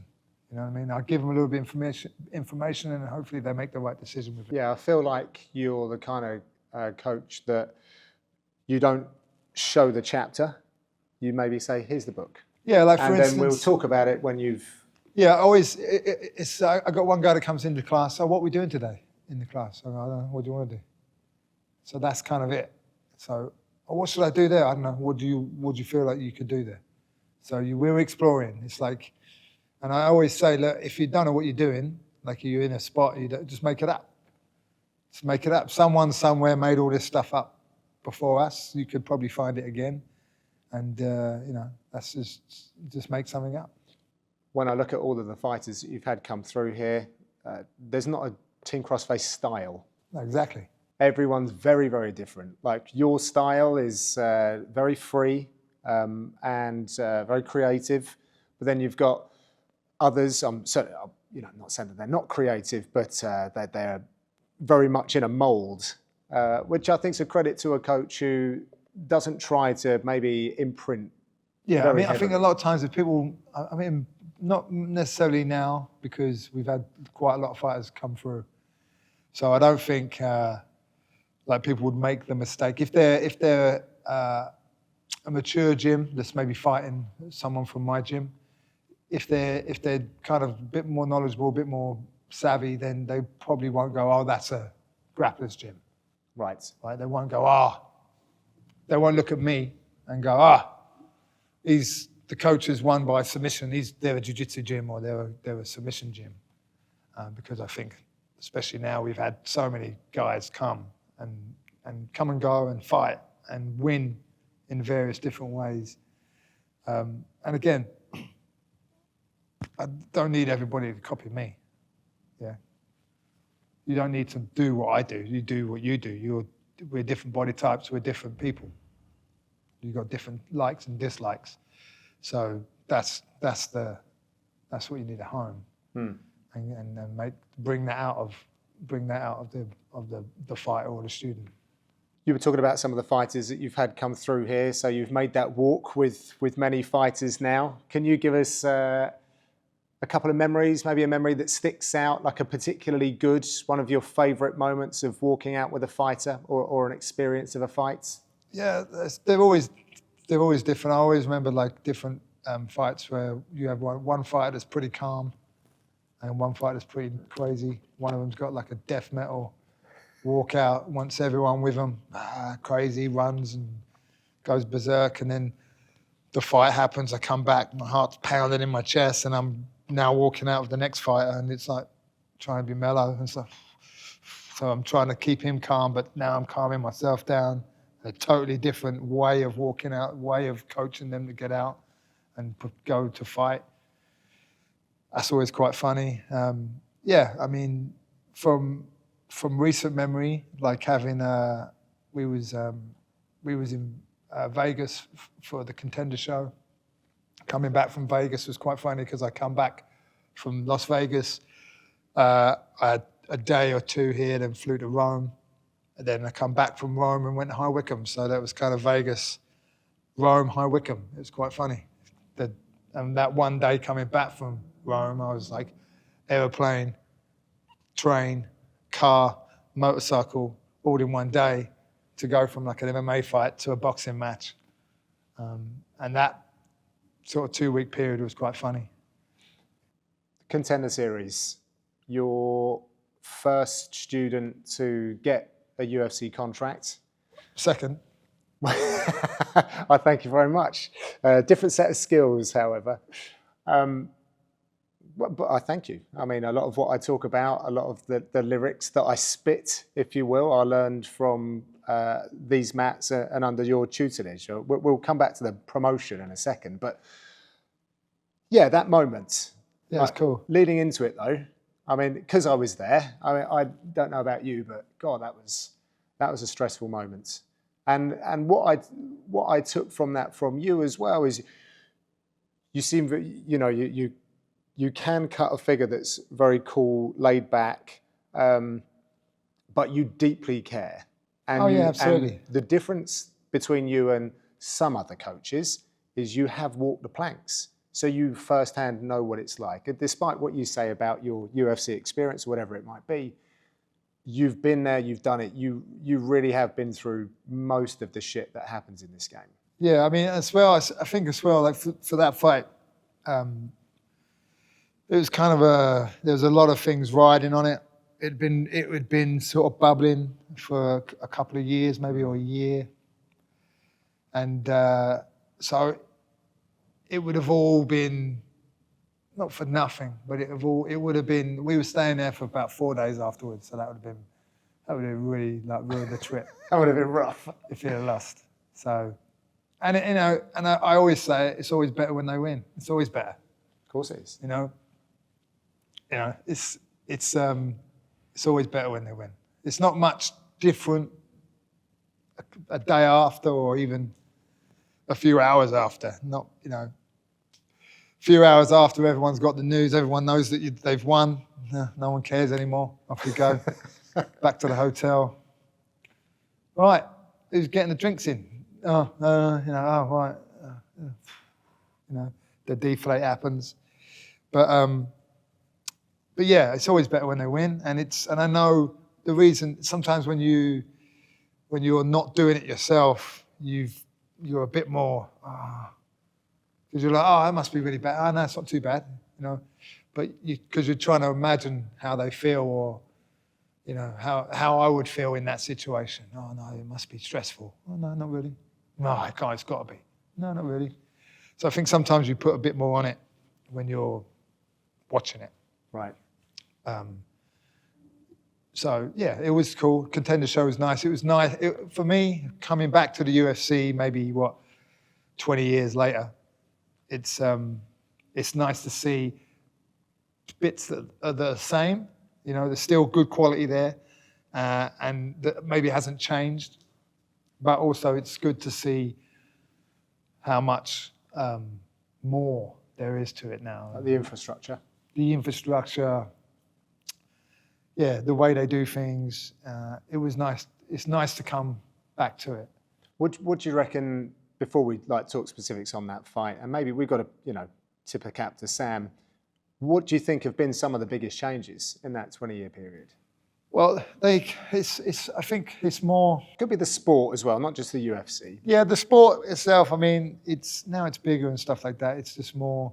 It's like I always think of when I was fighting. It was like you said, cage fighting, cockfighting, this, and this. It was always a negative thing. These fighters are in a negative way. And I always remember coming out of a lift one time, and normally it was always funny being put into a nice hotel, and then there's all these, thick-eared individuals walking about, and they kind of wouldn't ordinarily be in this hotel. So the people that didn't check what was going on that day and got a hotel room were all freaked out by all these athletes running around the place. Yeah. But I always remember I always remember the reactions of little old lady, I always remember it was in Manchester, little old lady at breakfast at the Lowry in Manchester, and someone like Matt Serra at breakfast, just big American guy, big American accent going off, and what's going on here? Like looking around scared, But I always remember coming out of a lift in I think it was in Newcastle or somewhere like that, and there was a family, 2 kids and 2 adults, and the wife had gone, oh, those are the MMA fighters, and it was the actual word or the phrase of MMA, not cage fighters, or she said it in such a way it wasn't a negative way. That was quite nice to hear, because it felt like that we've been more recognised as a sport, more recognised as professionals, as opposed to just some thugs out the pub. You know what I mean? So going back to the UFC, I think just seeing the size of it now, when the good thing with the Contender shows, we got to see the Apex, we got to see the PI and all that stuff, and that was really cool, just to see what they're trying to do and push for, and and I think it's just so accessible now. If I had, even 4 or 5 years ago, if I had a kid, well, maybe more, had a kid come into the gym and go, oh, I want to be a UFC fighter. Oh, well, mate, yeah, no problem, yeah, of course, yeah, jump on. And then I just expect them to leave after 2 months because they can't handle it. But now, it's not out of the realms of possibility. Someone comes in here, still at school, and goes, I want to fight in the UFC. And I go, yeah, no problem, mate. It's easy. I can do that for you. I can help you get there. And they can come in and train, and it's quite possible that they never have a job and they get straight into the UFC. Because people have done it now. Sam did it. He come in, oh, I want to fight in the UFC. Oh, of course you do. Another one.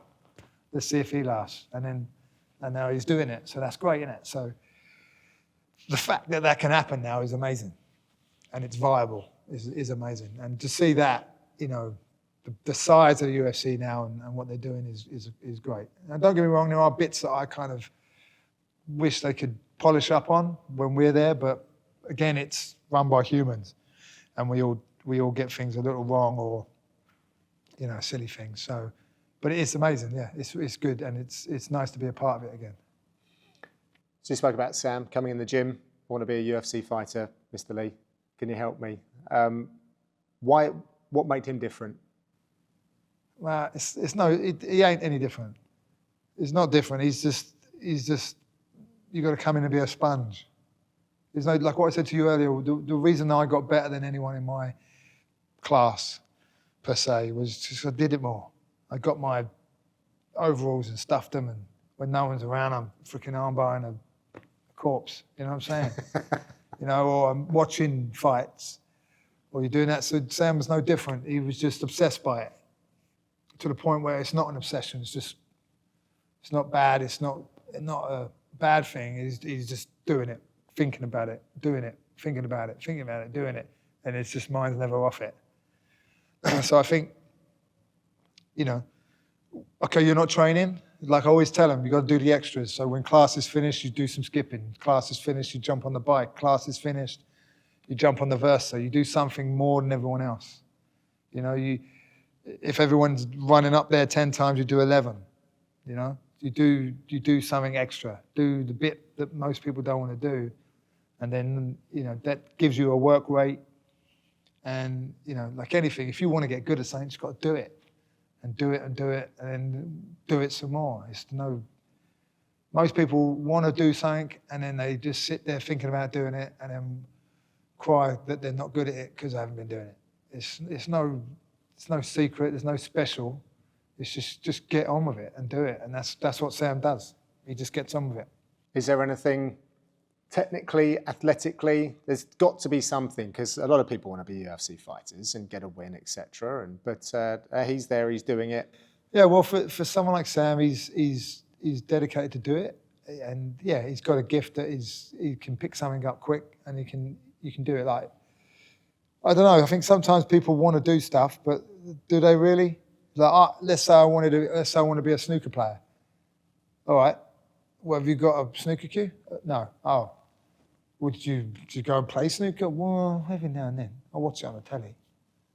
Well, it's not good enough, is it? You got to know, to use an English term, you've got to know the ins and outs of a duck's ass. You've got to get it done and learn it. Do you know what I mean? It's like if you get a new camera and you want to know how it works, you've got to kind of stare at it, can you? Go, you either play around with it, figure it out, or you ask someone to teach you how to use it, and you learn and you get refining it, and you keep doing it and keep doing it. And the reason why you're so good at that, because I just picked up one day, it was really good. No, you've got to hammer it home and get good at it. There's no secret. How far can he go? I think go all the way, really. If he does what I tell him, then he'll be all right. No, yeah, he could go all the way, I think. I don't see what's stopping him. Again, it depends how things play out, how the journey goes. But I'll do my best for him, to help him make the right decisions and. But yeah, I think he can. There's no reason why he couldn't go all the way. How difficult was that night in London? Well, it wasn't that difficult for me, really, to be fair. I mean, I just cracked on doing what I had to do. I think it's like a first aid moment, crisis moment. Just got to do something here. Got to crack on. I've got to make sure he's all right. I've got to stick around. Got to hold his hand for a bit. I mean, it sucked, but it could have been worse, couldn't it? It could be me sitting there with that. All my dreams have been stripped away from me. So I always try and make a positive thing of it. I mean, we sat in the hospital for ages, waiting to get stitched up and get discharged. So on a positive note, he didn't have to deal with everyone. Oh, you all right, mate? Yeah. Didn't have to deal with everyone for a few hours at least. So there was that positive to it. But again, I think with that, where the emphasis had been on trying to get to the UFC for all this time, that had been the goal, that had been the goal, that had been the goal. And where he'd now achieved that, he hadn't seen past it. So I think he had a bit of what I would call a silver medal syndrome, where he's entered the competition, It's all about getting to the final, getting to the final, getting to the final. He's got to the final and he's let off the gas, forgetting that he needs to be one more match to get the gold medal, get on the podium. It's not about getting to the final, it's about getting to the number one spot on the podium. And I think he just sort of took his foot off the gas, looked around too much. And yeah, it was all about not throwing any kicks in that first round, and he threw a kick and suffered it. But if anyone can take that kind of devastating loss, it's Sam. You look at the two walkouts, it's two different things. I made sure of that this time. I made sure of it. I made it my job to keep him focused and keep him, this is all cool and all that, mate, but it's ain't to do. There's just a dude in there you've got to deal with. So go deal with it, and then we can have a look around and go, oh, this is cool. We'll just watch the footage later. Don't worry about it. Don't worry about who's in the crowd or whatever that's happening. Focus on the job in hand. And this time he did. This time he knuckled down. Did two walkouts are different. The first walkout in London, he's smiling, happy, made it. And this last one in Canada, he's forget all this. I'm getting to the job and getting it done. And then he did. And that's it could have been better. He could have done that in London, but he didn't, did he? So now you got to deal with it. You, just peeling back the curtain here, when you sort of said it earlier, a guy comes to gym, says, I want to get to the UFC now. You can say, I can get you to the UFC. But you've also said about, I got to the UFC. But you're getting your second, third, fourth contract. That's where the tricky part comes. You want your kids to do better, don't you? You don't, getting to UFC is easy. I did it. It's easy. Well, I don't think it's easy, but... Well, I did it. It's easy. So, it's not good enough. My opinion is not good enough. You need to do better. So, yeah. So last fight was a bit of a weird one because I've had 2 fights in the UFC and lost them, right? So this is his second fight, and I'm like, oh, if he loses this is not good, is it? So all different things are going through my mind, like different. If you say stupid things, and even to the point where after the fight, I went. He did a podcast. Sam did a podcast and said, "Oh, your coach fought the UFC twice. He lost 2 fights. Did that go through your mind?" He said, yeah, a little bit. And I'm like, actually, the guy that he fought looked a little bit like the guy I fought for the second time. They looked kind of similar. I'm like, oh my God, I didn't even think about this until, oh no, this is history. Repeat. No, it can't be. Just don't put it out there. Don't put it out there. Don't put it out there. So there's all these silly little things that go through your mind. But, I'm not in there fighting, so it doesn't matter. I just sort of try and be, and it worked out, didn't it? It's always better when they win. Yeah. And it was quick and clean. And off we went. Yeah. Spoken to a few coaches now, and you guys have to wear so many different caps to sort of make it work. You were saying earlier, just to pay the rent, etc. And you've had a promotion in the past as well. I think it's worth noting because for us guys in the gym here, it was for many an opportunity to express themselves, get a little competition going, and we all sort of talk about it fondly. For me personally, it's when I first picked up a commentary microphone, so it's very significant for me. But did you have fun doing the KO show? I did, I did. I would do another one, yeah. You would? I would, yeah. I like doing it just because, again, more so because the way I see it is if you complaining about the mess, the rubbish on the floor or the mess, and you can't complain unless you're going to pick it up. You do have an analytical mind. You look around.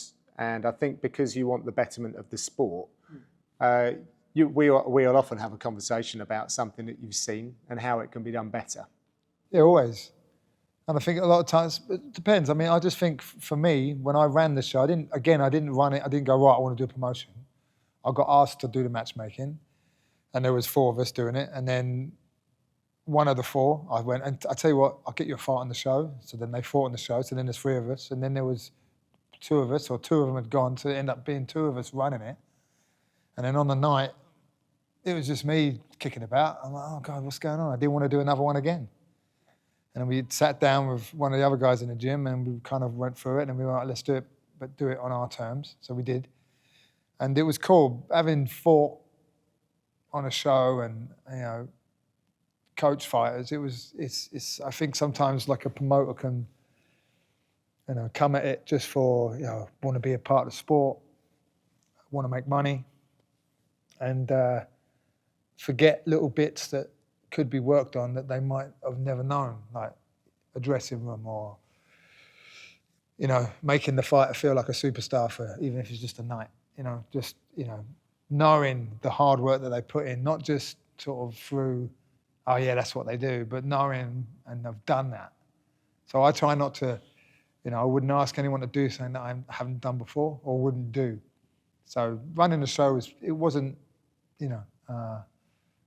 too hard, so to speak. But yeah, I would do another one. But it's just, the trouble is in this country is there's lack of venues, lack of the right venue. But I would never say I wouldn't do another one. But the opportunity hasn't come up just yet. But it's possible, yeah, I could do it.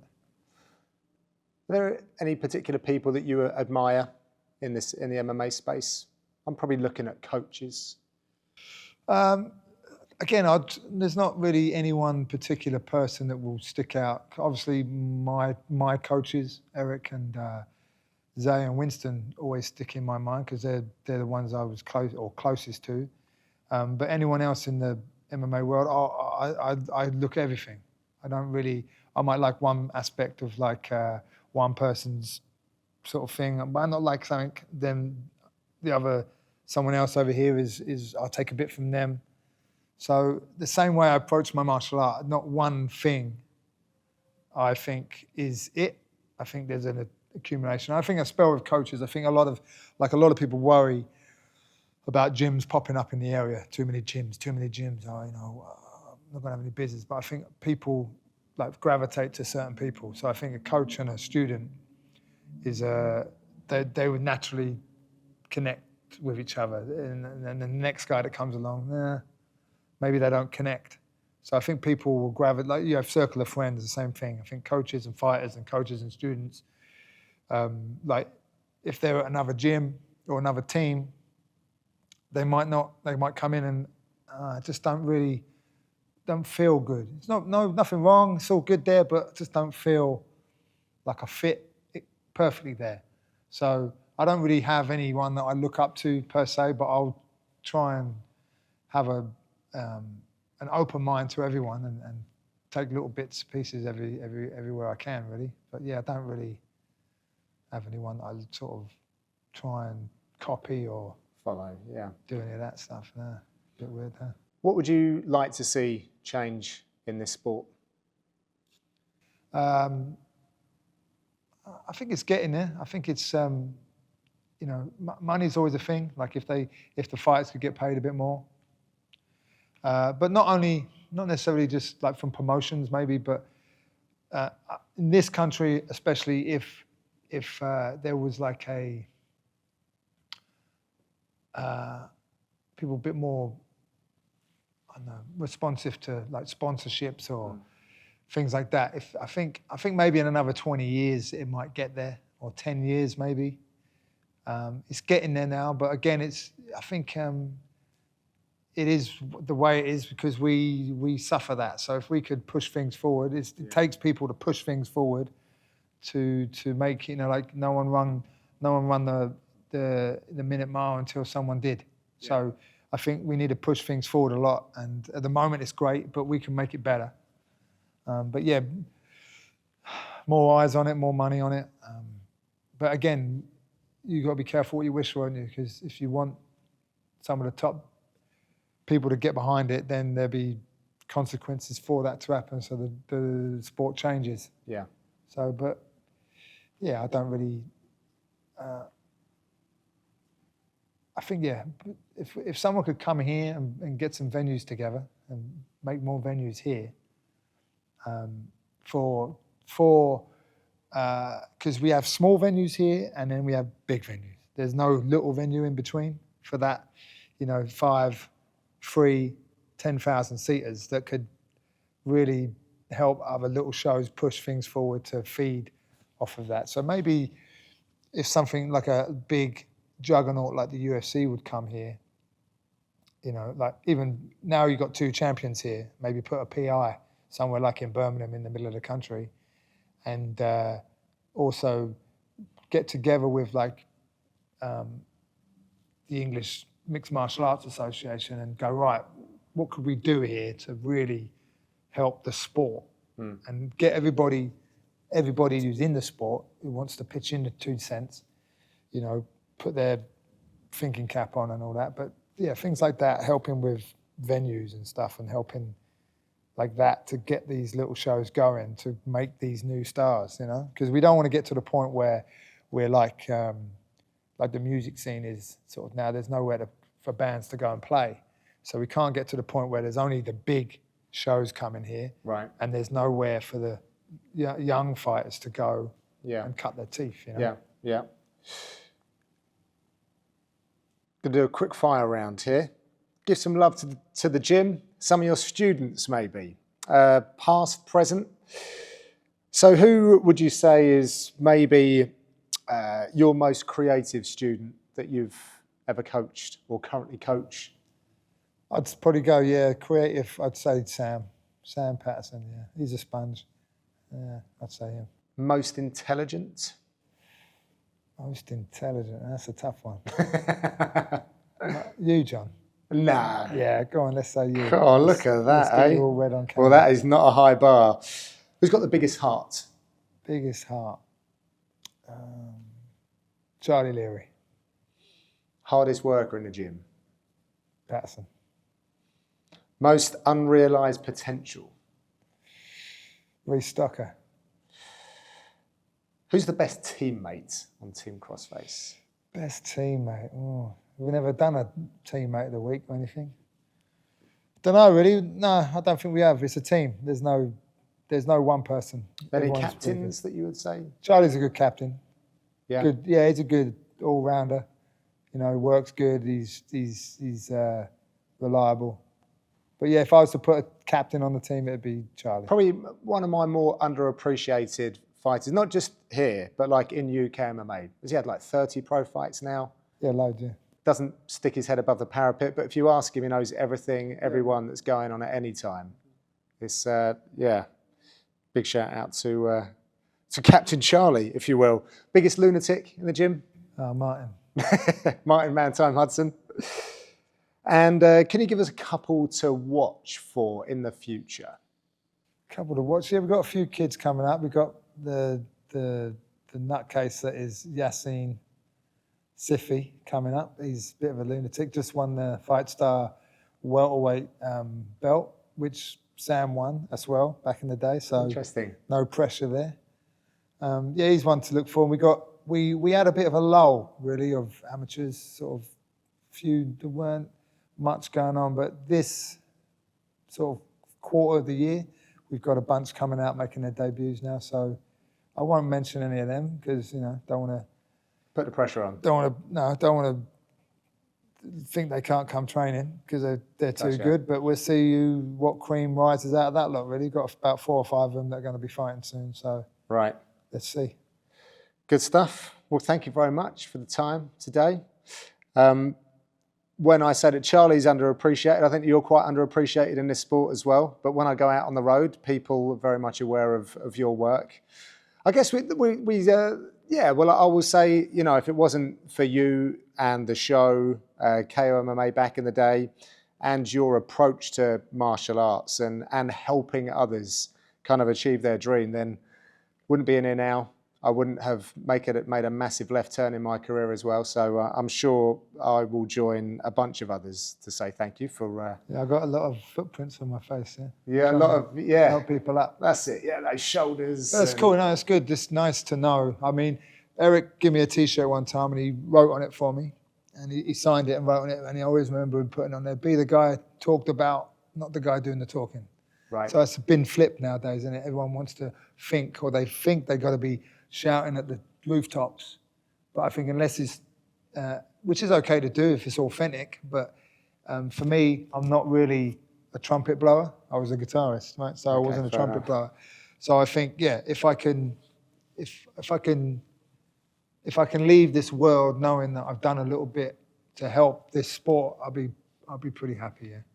Well, I think And that was always my main ambition in life, really, just to be happy. So simple. You happy?